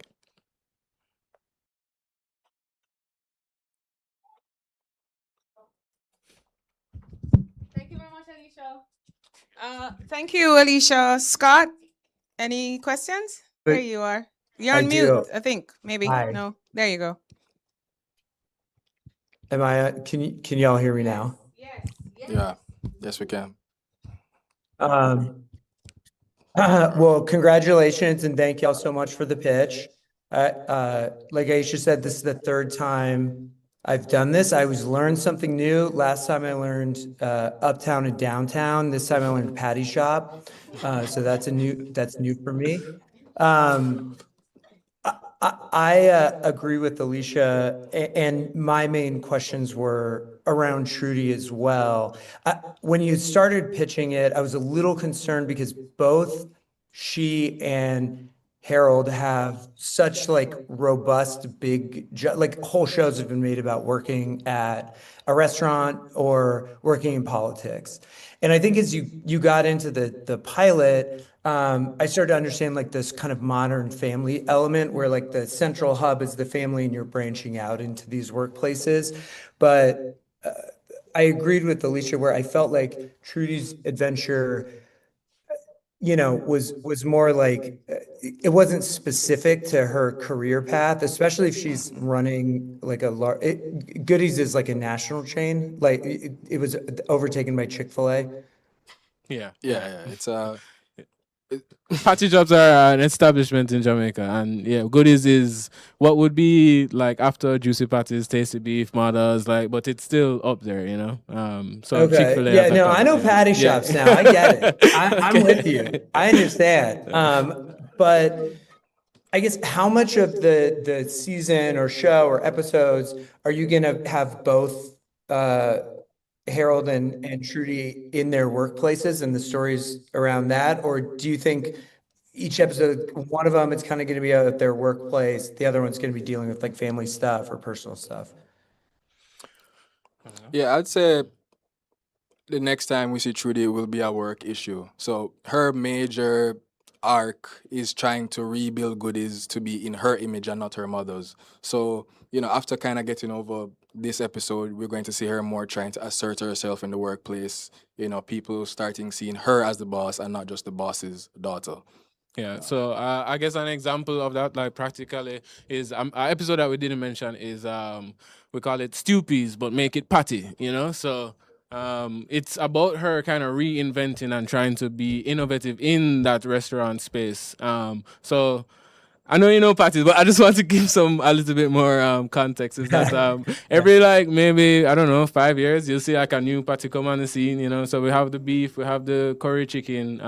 Recently there was the jerk chicken, you get the curry goat, the shrimp patty. So this would be Trudy's brilliant idea of taking another Jamaican staple and putting it in patty form. So that is another context that we see Trudy trying to build her career and carve a new path, a new lane for Goodies to maintain some relevance. But I will say that it's important to us to show her personal life as well. We don't want to paint her as just like solely this career woman. There's more going on, and she's deeply integral to the family. So we think there's a lot of stories we can tell there. Got it. And sorry, I have one other question, which is, and thank you, that makes sense. I guess, do you see her journey, bumping up against her husband where the restaurants and politics are, head to head? And then also with the other kids, like this episode obviously was about Lauren. Like, do you think you'll kind of focus on each kid per episode, or is Lauren, because she has main character energy, is she going to be kind of the focal point of the children? No, there'll be upcoming episodes where we focus more on Paul. So maybe where in this episode we have Lauren's storyline that might be replaced by Paul, and we get to see his life at his school. And also maybe Opal also takes that B story as well. And as far as all of the kids go, we did mention an episode with Alex, so that is also a part of the plan. But Drew, the little guy, his kind of beat and rhythm is very much tied to Opal. They're like another Jamaican term that we say is batty and bench, right? So like they're kind of inseparable, and Drew kind of models his behavior after Opal because Opal is the kind of stay-at-home mom that kind of is stepping in for Trudy at some points because she has so much on her plate. So we do get a chance during the entire season arc to spend time with each individual family member and kind of see their working dynamics. And on the question of the interplay of Trudy and Errol's careers, it's a point of focus because they're so career oriented, but they've made a very distinct decision to like not, at least in Trudy's situation, not necessarily follow the same parental like road to than as Opal has, which is to like be more balanced, be more, there and present for the family. But it's a real struggle. And on the career side, yeah, there is a lot of opportunity for them to overlap. So just to give more context, the ministry that nobody knows about that Errol is a part of is the Ministry of Fish Markets, Civilian Affairs, and what was the other one? I think it's just affairs, not Right, foreign yeah. affairs. Just So affairs. yeah, so there is some overlap because he deals with fish. You know, it's a restaurant industry, so there is like a lot of potential there for there to be a crossover. And also, like, in a political way, he has to ascend. He's getting involved in these different scandals, and you know, she wants good PR. So we can literally see their ambitions maybe butting heads, and that can spill over into, you know, family dynamics as well. Cool. Got it. Thank you so much. That's you. great. And sorry, what was the term? What was the term where they're close? Batty and bench, as in butt and bench. Yeah, bench. Okay. No, you catch the accent too. Yeah, man. Now next time I'm back, I'll throw that in. For sure, for sure. Thank you.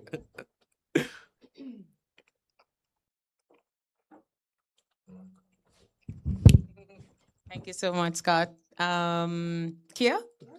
Okay.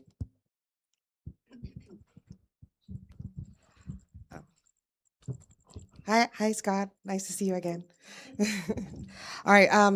I really appreciate this opportunity to hear you guys, and I really loved some of the ideas. And thank you for explaining some more. I want to. I think a lot of the ideas that you've now expounded on have really, really given some more context to some of the questions that I had, because I really enjoyed the characters that you've developed and some of the things that you've said. I'm looking forward to learning more. But one of the questions that I wrote was, who is the show about? Right. Because once you got into the pilot, I didn't see goodies, you know? Right. And the questions that are coming up is, who is Trudy? Because the pilot explored Trudy going to do an exercise class. Right. Where was goodies? Mm-hmm. And so, you know, and then I also was like, there's a lot happening in this episode. Is it 22 minutes? Is it our show? Like, there's a lot happening in this pilot. And, you know, we had the experience of hearing about the characters, but in this pilot, we're not getting to know the characters. We're just seeing them doing stuff. Right. So I would implore you to consider what this pilot is doing, you know, because we're not getting to learn about goodies or who these people are. We're just jumping in, you know, right. Where we're here, you know, when you're on Instagram and Instagram just drop you anywhere. That's kind of what it felt like. The pilot just dropped you off, right. And you're in the middle of their life, and without us finding out, this is the intro to goodies. Yeah. So we got the opportunity to say, Errol is this, and Trudy is a mixed race CEO. And that's another question. And I think that's where Alisha and Scott are getting at, is she's mixed race, she's uptown, and she's a CEO, but she doesn't know who she is. I feel there's some questions there, because she's achieved. She's you know, I think the only conflict that we're exploring here is her mom is her oppressor, but she's high level. You know, she's breadwinner in her home. So the insecurity is coming from her mom, but you know, that's probably the only thing. And I think there's probably some other things that we can explore. Sorry. Yeah? Yeah. But otherwise, like I said, the ideas, the concept, like the closing with the theme. I think there's a lot of themes that you have and ideas and concept that are great. And the episodic creativity is really, really strong. But the pilot just felt like we just started and we don't know who the characters are. But we got the opportunity to know who they were before the pilot started. Right. Yeah. Can I respond to that? Of course, please. All right, so no? Thank you, Kia. Yeah. So on the pilot, right, which is, we've learned so much, like, on this journey, writing this show, and a lot of thanks to our mentor, Kevin. Big up, Kevin. Yeah, man, huge help in us developing this. But it's so difficult in a pitch to really capture everything, right? And my immediate response was like, oh, I really wanted to read the pilot, right? So I guess like to give more context for that is that I think we ran into that issue. It's not a mile or small issue, which is we have this big ensemble cast. And we actually initially wrote it as like maybe 50 pages, so like it was like a 45-minute show. And Kevin's advice, and we took it, was to, hey, trim the fat, cut it back, you know. And now it's a brisk 35. Right. So I think we came up with a solution, which I just kind of have to explain to get it. We touched on it in the pilot, but it's like this: the intro scene, the introductory Monday Morning Madness.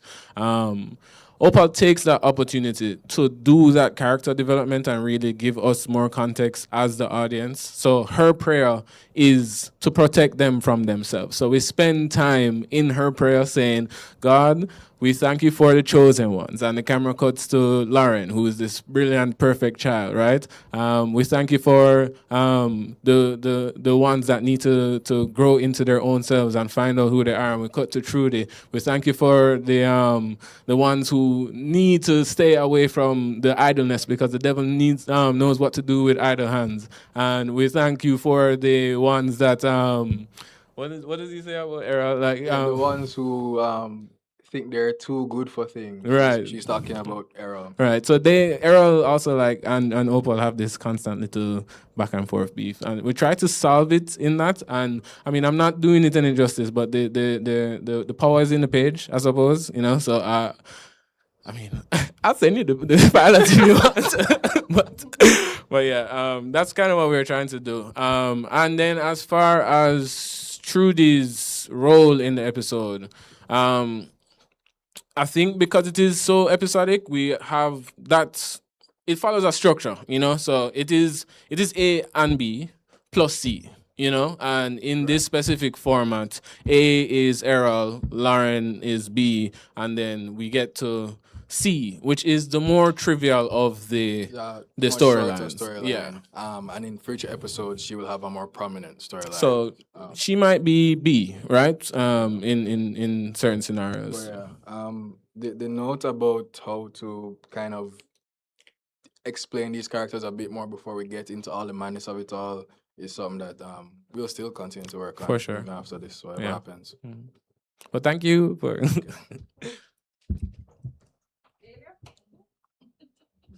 Last but not least, and then we do your Q&A.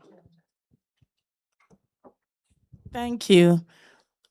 Congratulations, guys. I think one of the things I enjoyed about both pitches tonight was the confidence, because I feel like if you're not confident about what it is that you are presenting, then we won't think it's going to be a great episodic. So, you know, kudos to you on that. I got a big up for that.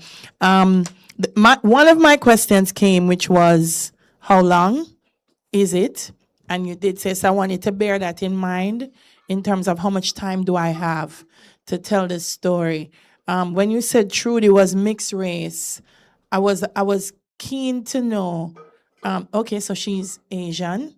What does that mean for her in terms of this drive, you know? And so I don't know if you can expand on that for me. Why Asian? She could have been any other race. And is her mom Asian too, or was it her dad? So those are questions for me in terms of, so I don't know if you want to respond to that for me. Yeah, I mean, so there is a story reason, but also it's what we're taking from real life. You know, we looked at the franchise Island Grill, who it is a woman of Asian descent who has founded this company, and we're like, what if our mother character is that woman's daughter? You know what I mean? As far as story, it's really more about trying to explain why she's insecure. What are her shortcomings? You know, like it was just discussed. She has achieved, you know, she's uptown, she's in a nice house, beautiful family. What are these things that makes her feel less than, you know, like the rest of us?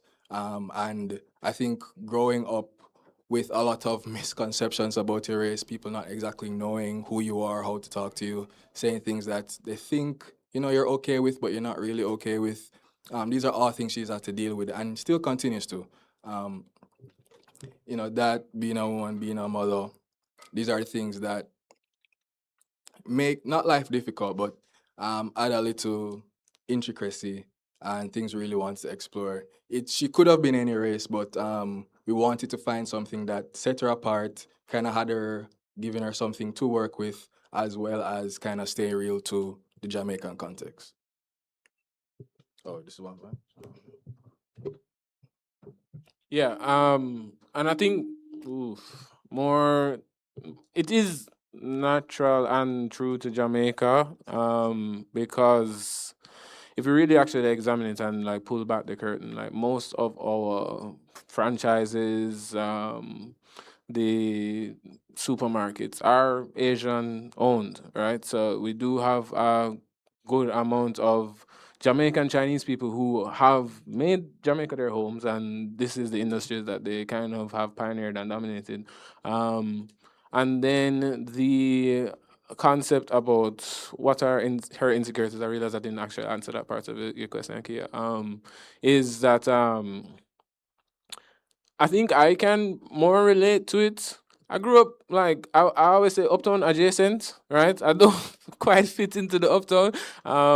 Single parent household with my mother who is a doctor, and I had a very comfortable life. I never really want for much. I went to a very nice high school, but in that the circumstances that I grew up in, I still was like kind of felt outside the in crowd, right? I was friendly with everybody, but I never get to go over nobody house until I turned 18, right? I went home, and then I went to my sports, and then I went to my school, and then I was back home, right? So I didn't get to do that interaction. And it was like an insecurity that I carried personally when I was a little bit more ingratiated and could like actually fit into these spaces. So when we said that Trudy spent no time with like her peers growing up, it's true. Like she spent all of her time in her mother's arms and shadows under her guidance, just developing this familiarity for this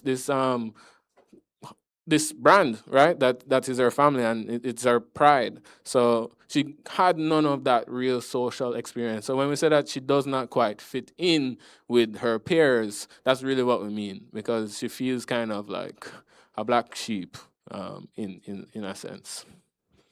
All right, thank you for that. I mean, for me, I just wanted to, because the Chinese community, they're becoming more and more vocal about how we represent them in Jamaica, and how people see them. So I just wanted to make sure that for you guys, when you hit it right. Yeah. You know, and that they're represented in that kind of way.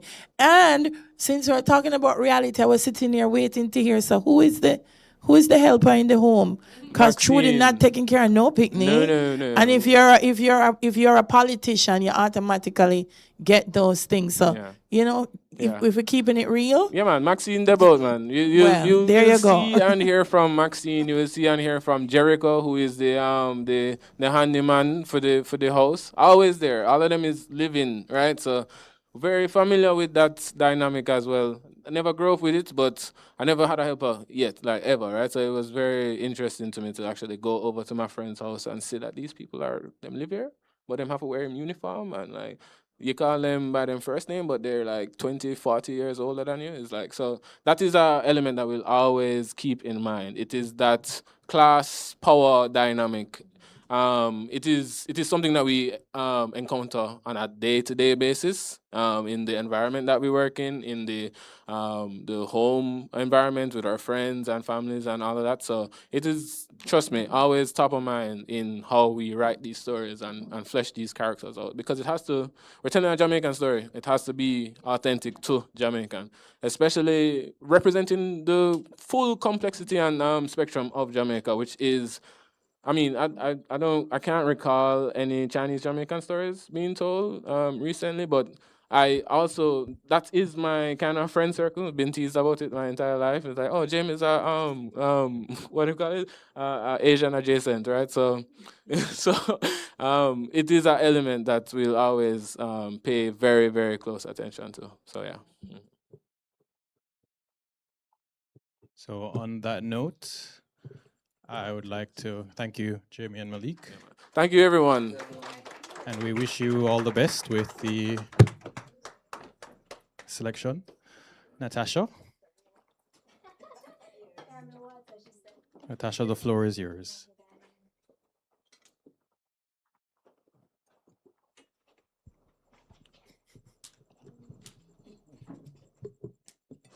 Hello. So shall we start with the Alisha? Sure. Congratulations as well, Natasha, for your pitch, which was fantastic. I do always love visual images with a pitch deck. It helps me kind of think about the characters. Sorry, that's my dog in the background. I had a question. Where'd you get your images from? That is ChatGPT, darling. Okay. I'm gonna speak purely from my own preference level. I've seen many pitch decks, and I know I'm old school perhaps, but I would implore you moving forward to find stills from movies and TV shows that actually exist. I think it helps other creatives understand tonal references.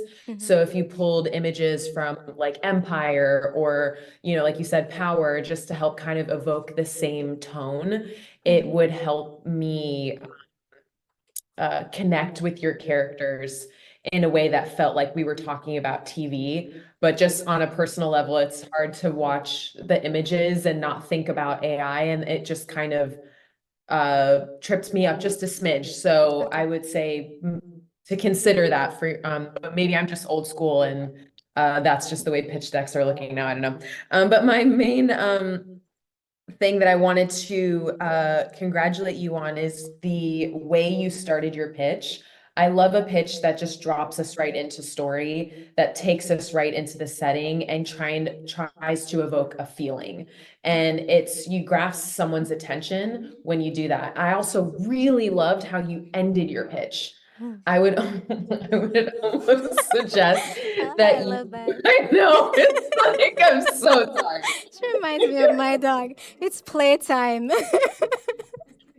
Like, he hears me talking and then he's like, wait, people. I would almost suggest for you to consider starting your pitch how you ended it, talking about two sides of the street. I thought that was really compelling and that would capture my attention right from the beginning. I love that. My question really has to do with Juju's storyline.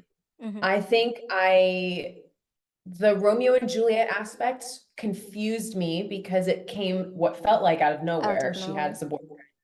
And I didn't understand how that connection was there. And also, I'm gonna just end it there with that question. So maybe if you can expand a little bit more. My second question has to do with her dad. I think a patriarch of a family is super important to the way the whole dynamic flows.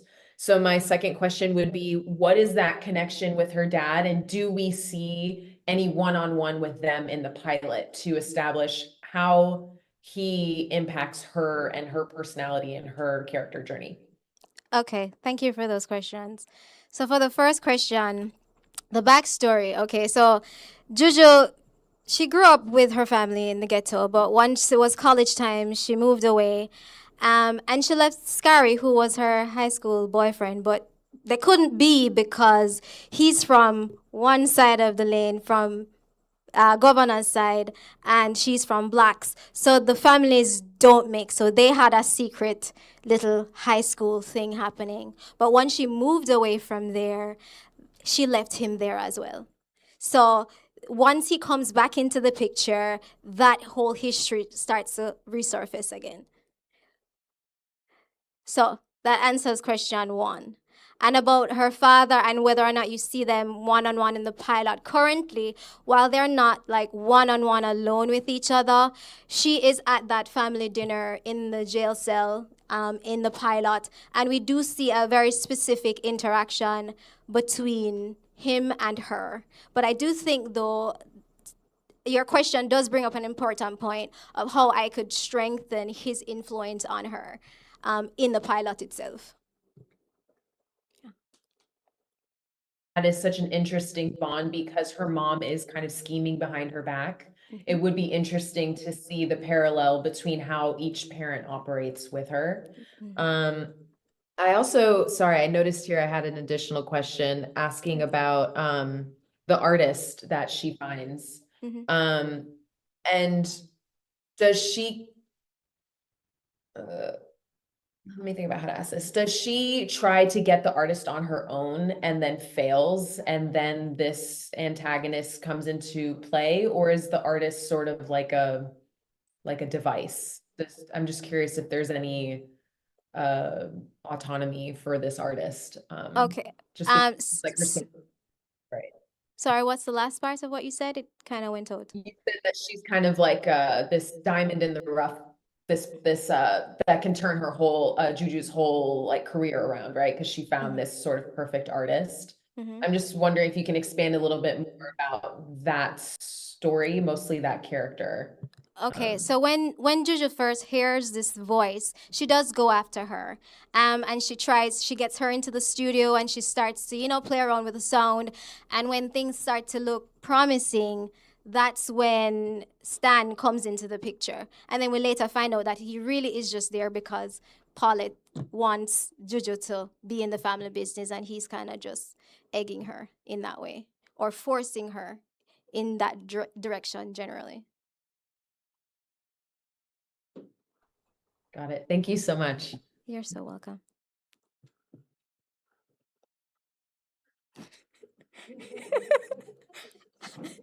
And now we hand over to Scott. Hi. Can you hear me? Yes. Okay.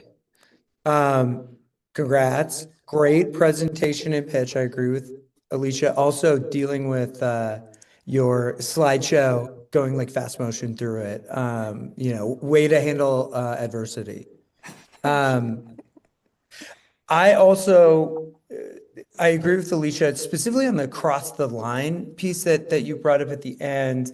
And I think one of the challenges of pitching like a complex like crime show with all these characters and stuff is figuring out how much plot to communicate and then how much to focus on the characters and like their journeys.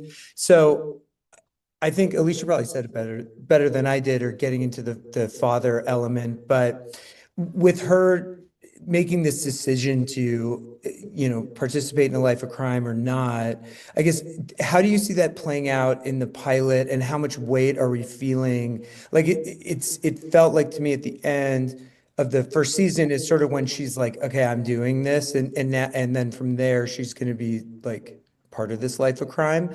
How much of it are we feeling throughout the first season and also in the pilot? And what's her kind of unwillingness to go into it? Does that come from her dad or her family, or seeing people dying, or, can you tell me a little bit about that? Okay, so in terms of how much of the life of crime she gets into during the pilot, it's there's none, because she spends the entire pilot resisting any attempts that are being made to pull her in. But as we see, every time she tries, there's just something happening that is drawing her in. So she doesn't really fall in, or does she fall in, or does she step in? She doesn't really broach that until closer to the end of the first season. At the end of the first season, when she makes a choice to kill somebody, that's when she steps fully into that role. But she's making small compromises. From the moment she decides to take her mother's money so that she can float the business, is when she starts making those small compromises. And in her naivety, she's thinking, it's not a big deal. They're not going to get me. I'm just doing this for a moment. But that's not, in fact, the truth. And it is not until season 2 that, which I didn't get to, that she fully embraces the life of crime, and she takes on leadership of the family. Does that Got answer it. your So question? we'll kind of, I mean, she's not participating in the crime, but we'll feel the We'll feel draw it. of it in We'll the feel pilot. it. Like every step, every episode, she's moving closer and closer into that direction, even though she's trying not to. And do you feel like the driving force of the show is that the driving force of the show, or is it the Romeo and Juliet element of, two star-crossed lovers on different sides of the, the crime? I think the love story between Juju and Sky is secondary. So the driving force is Juju actually ascending or descending, depending on how you look at it, into this morally compromised world of crime and drugs and violence. That's the Got it. engine of the Okay. show. Okay, cool. Thanks. That's so helpful. Yeah, I thought it was great and well, I mean, there's a lot of stuff going on and I thought it was really cool. And I like the power sort of element with the music and, family drama and romance. So great work. And again, awesome pitch. Thank you so much. Yeah. Thank you, Scott. Thank you, Alisha. And now we turn over to the judges here in Jamaica. Kia, do you have any questions for our dear Natasha? Excellent pitch. Thank you, I darling. even stopped taking notes at some point. I was so engrossed in your storytelling, literal storytelling. So you did a excellent job, and the closing was superb. The question that I was going to ask, I think Scott really got into it, and but I will follow up the question, which is in the pitch you mentioned that you decided to really tell the story as what if it was being What was a woman? Woman being underestimated and becoming the crime boss essentially. And I thought it was a good take, but as the question was, is it the patriarch that is really pulling the strings, or what we learned eventually was the matriarch was Pulling the being strings. devious, but in essence, the question is who is really the driving force, and how does that affect Juju, the main character? And by season 2, when she does become, who she's becoming, really, why, who is she really following? Is it the devious one, or is it, what's really the question is, whose lead is she following? Okay. I don't know if she's following anybody's lead. She is a lot like her mother, but not necessarily following her mother's lead. She is being, for the most part, driven by what feels like an invisible force. We know that the primary puppeteer, I think I might call her, is the mother. Because remember, the father doesn't want her in the business. So he wants her to stay safe. But the mother sees that Juju is talented, and not just in music, but she's sharp. And of course, the business that Juju has that was failing can be used as an operational base for them to kind of legitimize their business. So I think the short answer is it's really Paulette who is pulling the strings under the table, and not so much Larmond, especially because he dies in season 1. Right. Yeah. Okay. Who gasped? Did you not Telenovela. hear the pitch?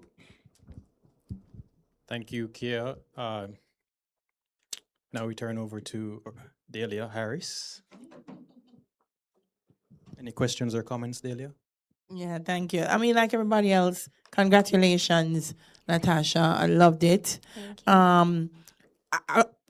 For me personally, it was just a matter of taste. A lot was happening. It was a lot. And I know it's difficult in a pitch because you want to get a lot out. But as I listened to it unfold and everything happening, I was like, I want to give myself as an audience the opportunity To breathe. to process what is happening in this episode. And there was a lot happening. So for me, for the whole season, right? Well, so that's it. I was processing episode. Then I said, oh, well, is it now in the season? It was just a lot happening. And I wanted to be able to process and I feel, and maybe you can tell me, because crime episodics and crime family dramas are not new. What's going to differentiate yours as a Jamaican, crime drama? What is it about it that I'm gonna see it and say, oh, this Jamaican part of it, is this how crime happens in Jamaica? Is this what drives crime in Jamaica? And if you lived in the ghetto like me, you know, there are many different things that drive it and that come to the heart of it. So I wanted to hear that, particularly with Juju, what would lead her down this path that she's been trying to escape but cannot. So I just want to know what would tweak it, what would make it different. That's a very good question. And to be honest, beyond it being told from the POV of this young woman, who we don't see young female Jamaican criminal lords. I mean, if you've ever seen it, let me know. But I've not seen it yet. And so I believe that youthfulness, that naivety that she starts with, and how strings are pulled to push her in a particular direction, but then she gets a taste of this thing that she was resisting and then starts to make these active choices in that direction. I feel like there is some uniqueness there. Does that answer your question? It does somewhat, yeah. Somewhat. That's Yeah. And how long is the episode? An hour. An hour. All right, cool. 48 minutes. Yeah, I mean. Thank you, Dahlia. All right. All right. Thank you, Thank you everyone. very much. Thank you. Thank you to our esteemed judges, Kia, Dahlia, Alisha, and Scott, and of course, Aisha Porter-Christie. Thank you so much for this opportunity. I call out all Aisha name. Tell me call out her name. She said, yeah, call out my name so far. But thank you so much, Aisha. This is so important, this initiative. And we're looking forward to the next one. But we are going to deliberate. So we're going to ask the judges to enter the next room. And they'll jump on a Zoom with Aisha. And yes, tonight we're actually going to announce the winner or the winners. Who knows? We'll see. So while they deliberate, do we have water? Yes? Anybody feel kind of parched? Like me? We have it. By the way, just to give you a little teaser, we're gonna have a little lime social, right? Where's Najario? We're planning a little thing because sometimes this is what we do, sit there, community. Anyway, scan the thing. I keep on.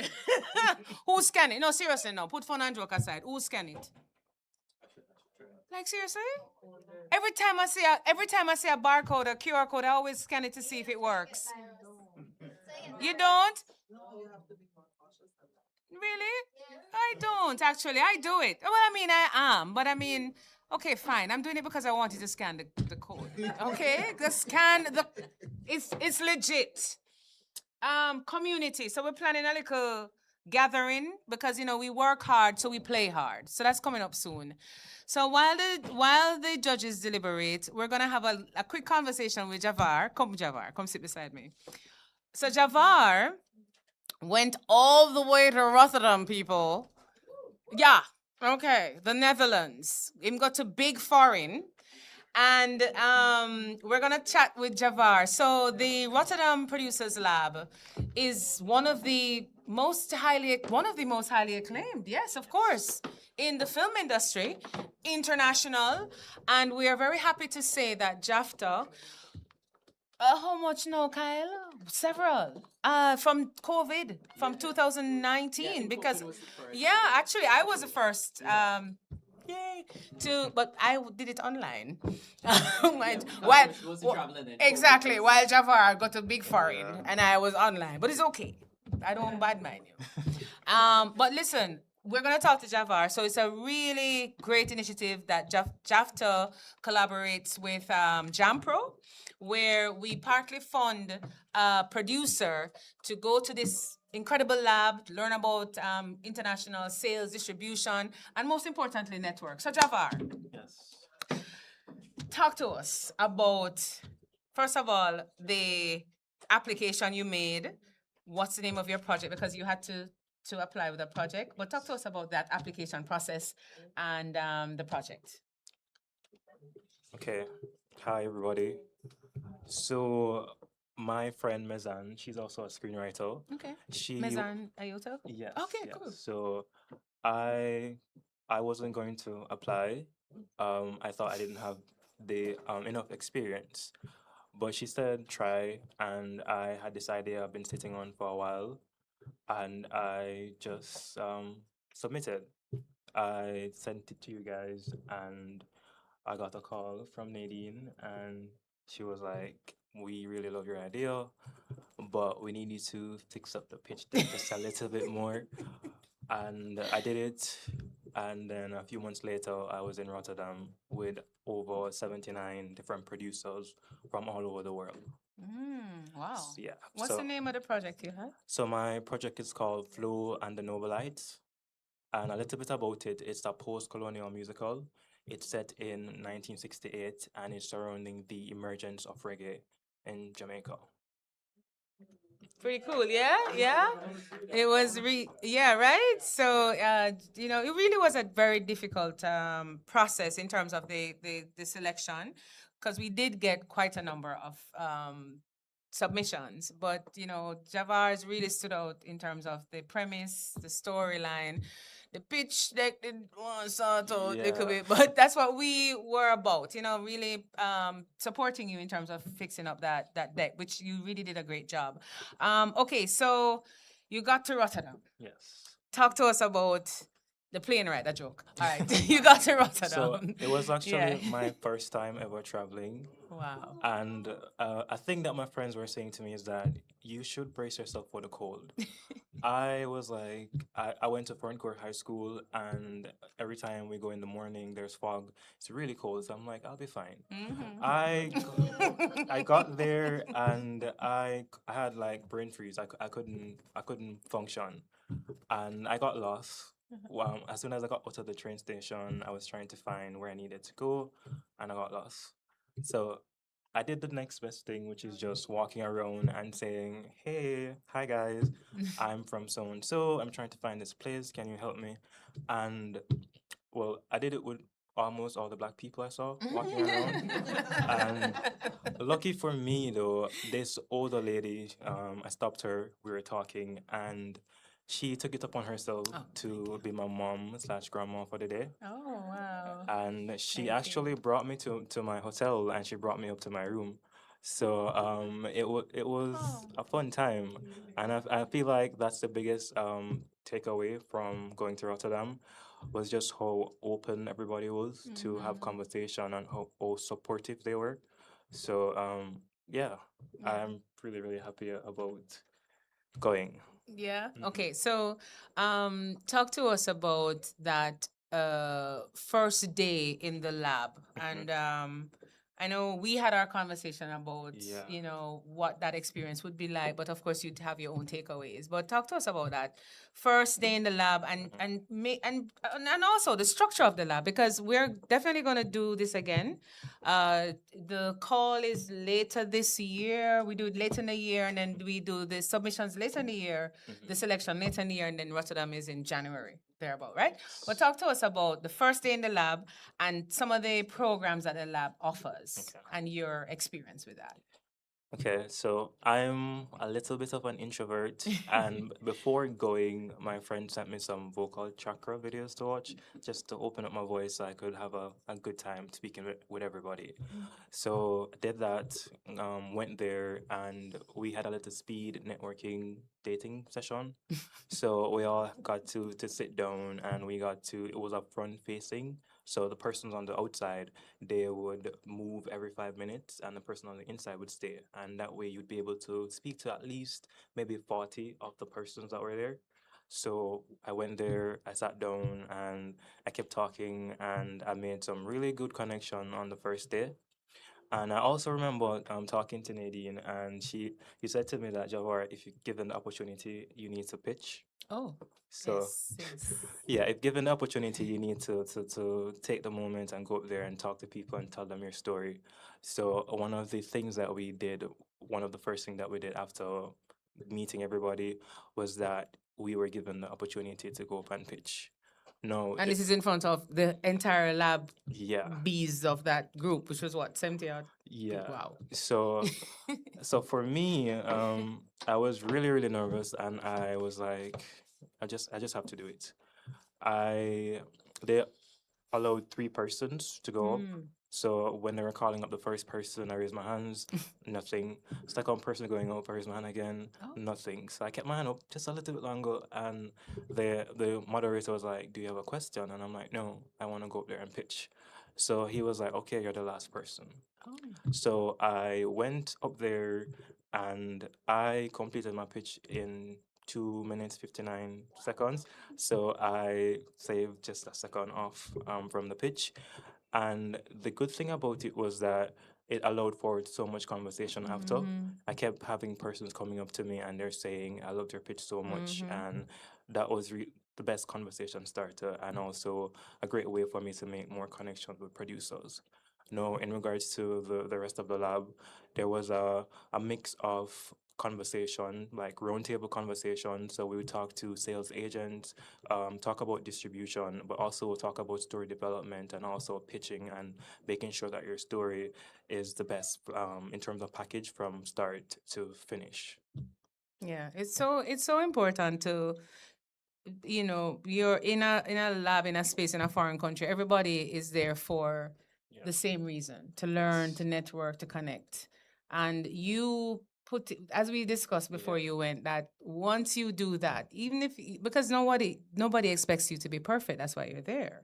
And I guarantee you that years from now, people will remember you, because we other labbies like Darren, myself, Annalisa, people remember you because you stood up.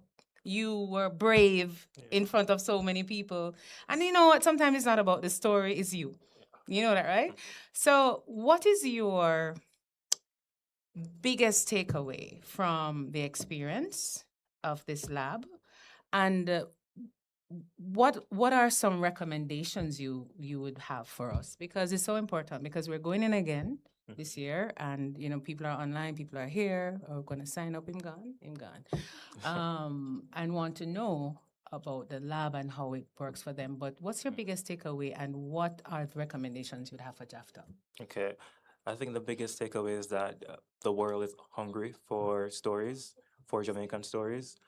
When I got the opportunity to go to screenings, because we got about 20 tickets, so you could go to any screening that you want. So I went and I watched this movie. It was a part of a masterclass that we're also doing for the lab, and it's called A Useful Ghost. And it's basically this love story at first about this husband that lost his wife, and the wife came back in the form of a vacuum cleaner. And what? Yeah, I don't watch that. and it followed just the superstitions of ghosts and how a family wouldn't want a vacuum cleaner, but more so ghosts like tied to the family in that way.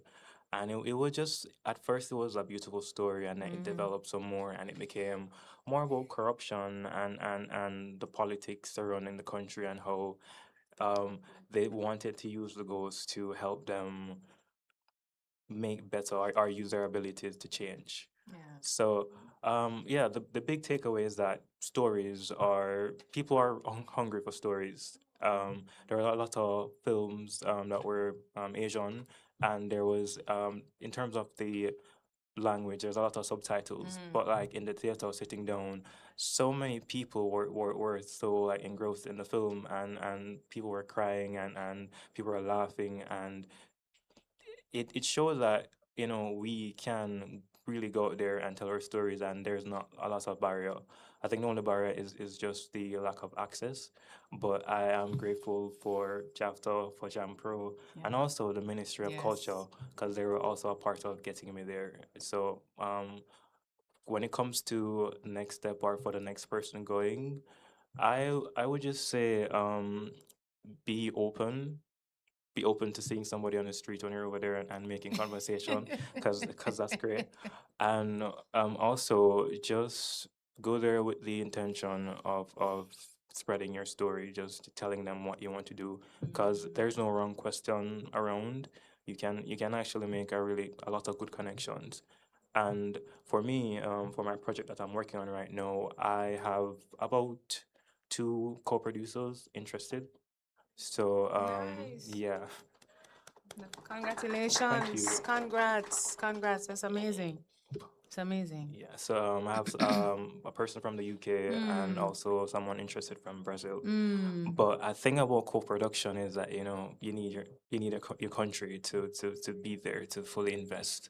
So right now I'm at the stage of doing more research, trying to write and trying to get more assistance. Yeah, Yeah. that's good. Because I was gonna ask you what's the next step for the project. So you have two co-producers who are interested. Yes. And what about the script? Are you looking at other labs, writing labs? Where's that going with the Okay. work? So next steps, I would love to get some financial assistance in terms of writing. A lot of writing is rewriting, but also you need a script consultant for this type of story, and also research. The story I'm trying to tell is about Jamaican music, and it's a period piece, so it's centered in 1968. So there's so much that goes into it that we have to tell the story right. But I would also like to share with you guys the pitch, or from what I remember from memory, that I wrote on my phone. I would love to share it with you guys, the story. Yeah, right. Of course. Go ahead. You never know who's listening on YouTube too. Hopefully. Or in here, money people. So on. So hopefully I make it to the 3 minutes. Okay. I've been thinking a lot about a kind of quiet collective sadness I notice in Jamaica. There's this blueprint we inherit early in life, which is to go to school, get the job, buy the house, buy the car, establish stability. But the older I get, the more I realize how complex and uncertain reality actually is. A lot of people are just trying to survive. I grew up with a single mom who's watching from St. Mary. Hi, mommy. But I grew up with a single mom who sacrificed a lot just to make sure that I had every opportunity available to me. And I've always had this question in the back of my mind: how do we move beyond survival into something meaningful? That question led me into researching Jamaica's past, particularly around independence in 1962. There was this collective belief that a better future was coming, and you can hear the optimism in the music of the era. Ska carried that energy. It was fast, hopeful, forward-looking. As time progresses, the sound shifts into rocksteady. It became slower, more intimate, more reflective. It feels like the culture turning inwards, becoming more aware of social and emotional complexities. Then reggae emerged, and with it, a deeper questioning begins, not just of politics, but of identity, inequality, spirituality, and what freedom actually means in practice. This is the world Flow and the Noble Light exists within, a post-colonial musical set in 1968 during the emergence of reggae, where music is not just backdrop, but the language people use to process change.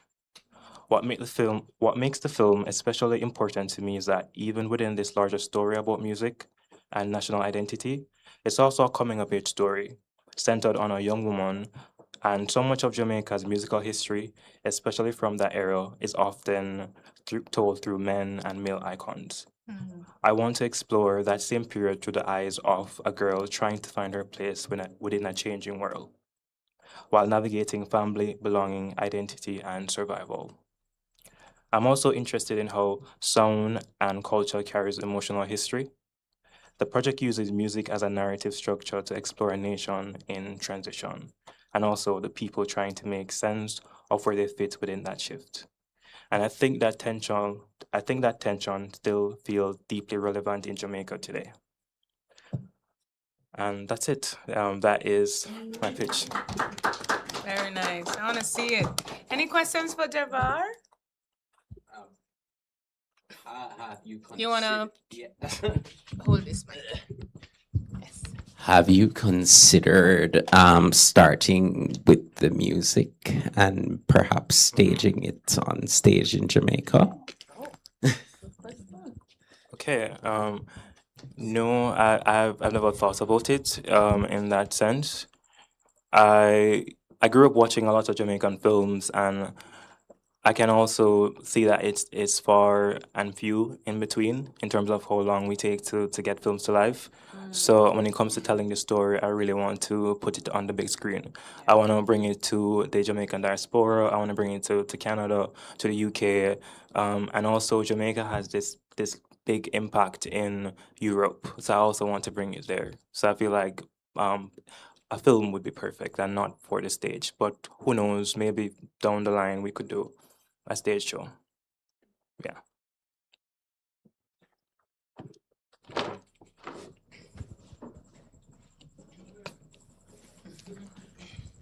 Hi, good night. Hi, good night. Jahvar. So it's a musical, and so the what are your plans surrounding the music itself? You know, in terms of original music, and I know that that's a very big conversation for film. I mean, you have to think about so many things when when it comes on to music in film. So, what are your thoughts right now, where all of that is concerned? Okay, so a part of doing research is that I also want to team up with writers, with Jamaican musicians.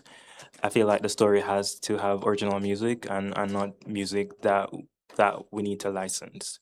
So in terms of writing, I would take it upon myself to also write, but I also want to make sure that I'm collaborating with a lot of Jamaican musicians. Yes. Any more questions? No. Okay. She asked your question. No? All right. So listen, we can't wait to see this. And we talk about a lot of times Jamaican stories done by Jamaicans. I mean, what does that really mean? I ask that question a lot because we do see foreigners, do excellent work that are our stories, but we want to own it. And we applaud what you're doing. We really love it. JAFTA supports you. And I want to take this opportunity to thank JAMPRO for partnering with JAFTA on this initiative. And I know, and I tell you this, Jahvar took the initiative and went to the ministry on his own because this partnership we have with JAMPRO provided him the opportunity to travel there. Is it so? I think I remember. But you had to find funding for other things because you're talking big foreign here. You're talking crossing over to the Atlantic, over the Atlantic Sea and accommodation. So it was a lot of money. So we support to a certain extent, which is good. But still, Jahvar took the initiative. He went to the ministry and he did the work. And we were so proud of you, and he got it done. And we encourage you so much to continue pushing. We can't wait to see this musical. I can sing and sing. So if anything, I would love to be a part. And there's shameless plug, but I'd love to be a part of this musical too. But yes, seriously. But congratulations, Jahvar. If we have no more questions for Jahvar, we're gonna just stretch our legs a little bit. Maybe we could ask our partners M1 to maybe just give us a little 5-minute break on the YouTube while we come back. I don't know how you're gonna do that. Maybe some music, some lounge music, I don't know. While we wait, because Missy, Natasha and Jaime and Malik sweating bullets, and we just want to know what's going on with the judges. So we're gonna stretch our legs a little because we've been sitting down a minute. So we're gonna stretch our legs a bit and come back in 5 minutes because I heard maybe 5 minutes ago that it's 10 minutes. So I think another 5 minutes, we should be back here. So don't go anywhere, everyone on YouTube, and those here, don't go too far. All right, I'll come back here in 5 minutes. Get to know each other, mingle, see, community, and scan the QR code. And we get back in 5 minutes. Thanks, M1. So proud of you. Thank you.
Oh, yeah.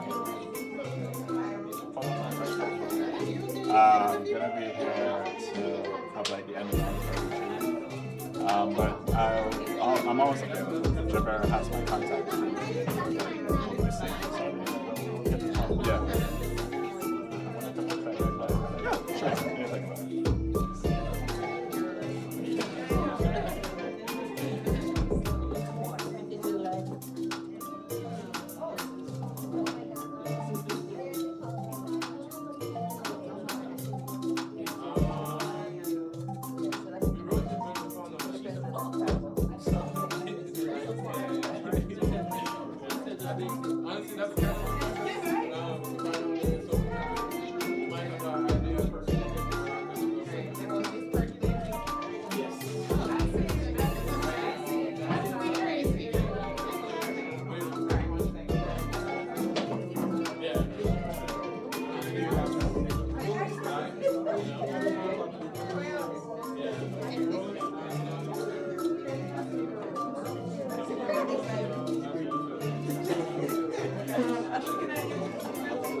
and then we can't get about it. It's like a smart something. You sure? No, Oh, wow. Sorry, next time. We're going to have a social next time we invite you. I do not trust these little white chairs, but okay. I think you should just get into it. I don't need to announce it. Whenever you're ready here. Do you ready? We lost the crowd. All right, hi everyone. All right, so un momento. I want to make sure that the other judges are on. So they are. All right. So once again, I mean, on behalf of the other judges, we just wanted to express our appreciation to both of you, both pitches, for Excellent pitches. What you put together. Just the confidence. As creatives, we know the journey, and so we just want to congratulate you on coming forward and doing this. So I just want everybody to just give another round of applause for us. So why it took us so long, right? Because first of all, it was very, very close. It was very, very close.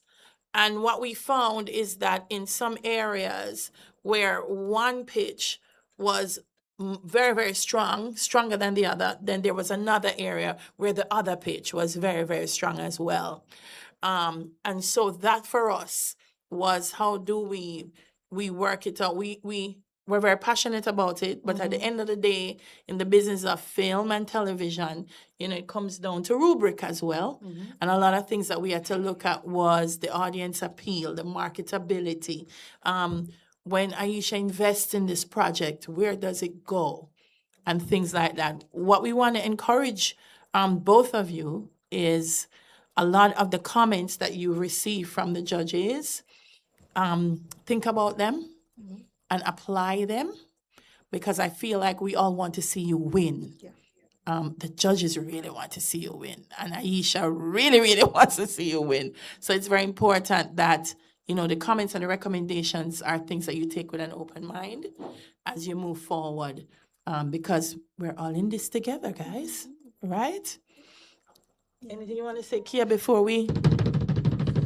Right. So, yeah, just to add, any question that we asked is really to help you improve. Anything that we ask is for you to consider to develop the film and the series, and to consider in how to make it better. And some of the things that we had asked about the characters and about the concept.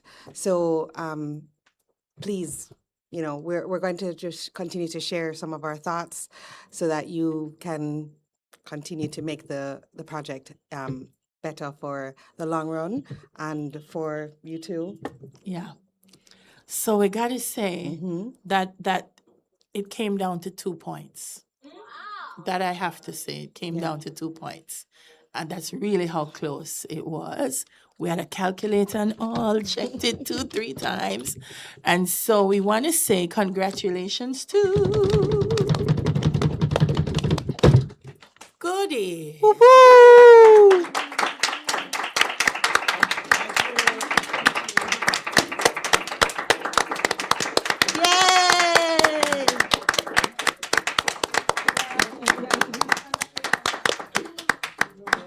Congratulations, guys. The work just starts. I'm looking forward to, just doubling down, getting it done right. And we see the potential and where it can go. And Natasha, absolutely great pitch. Yeah. And we look forward to seeing that. Yeah? All right. So thank you. Thank you for having us. Thank you. Yes, Nadine?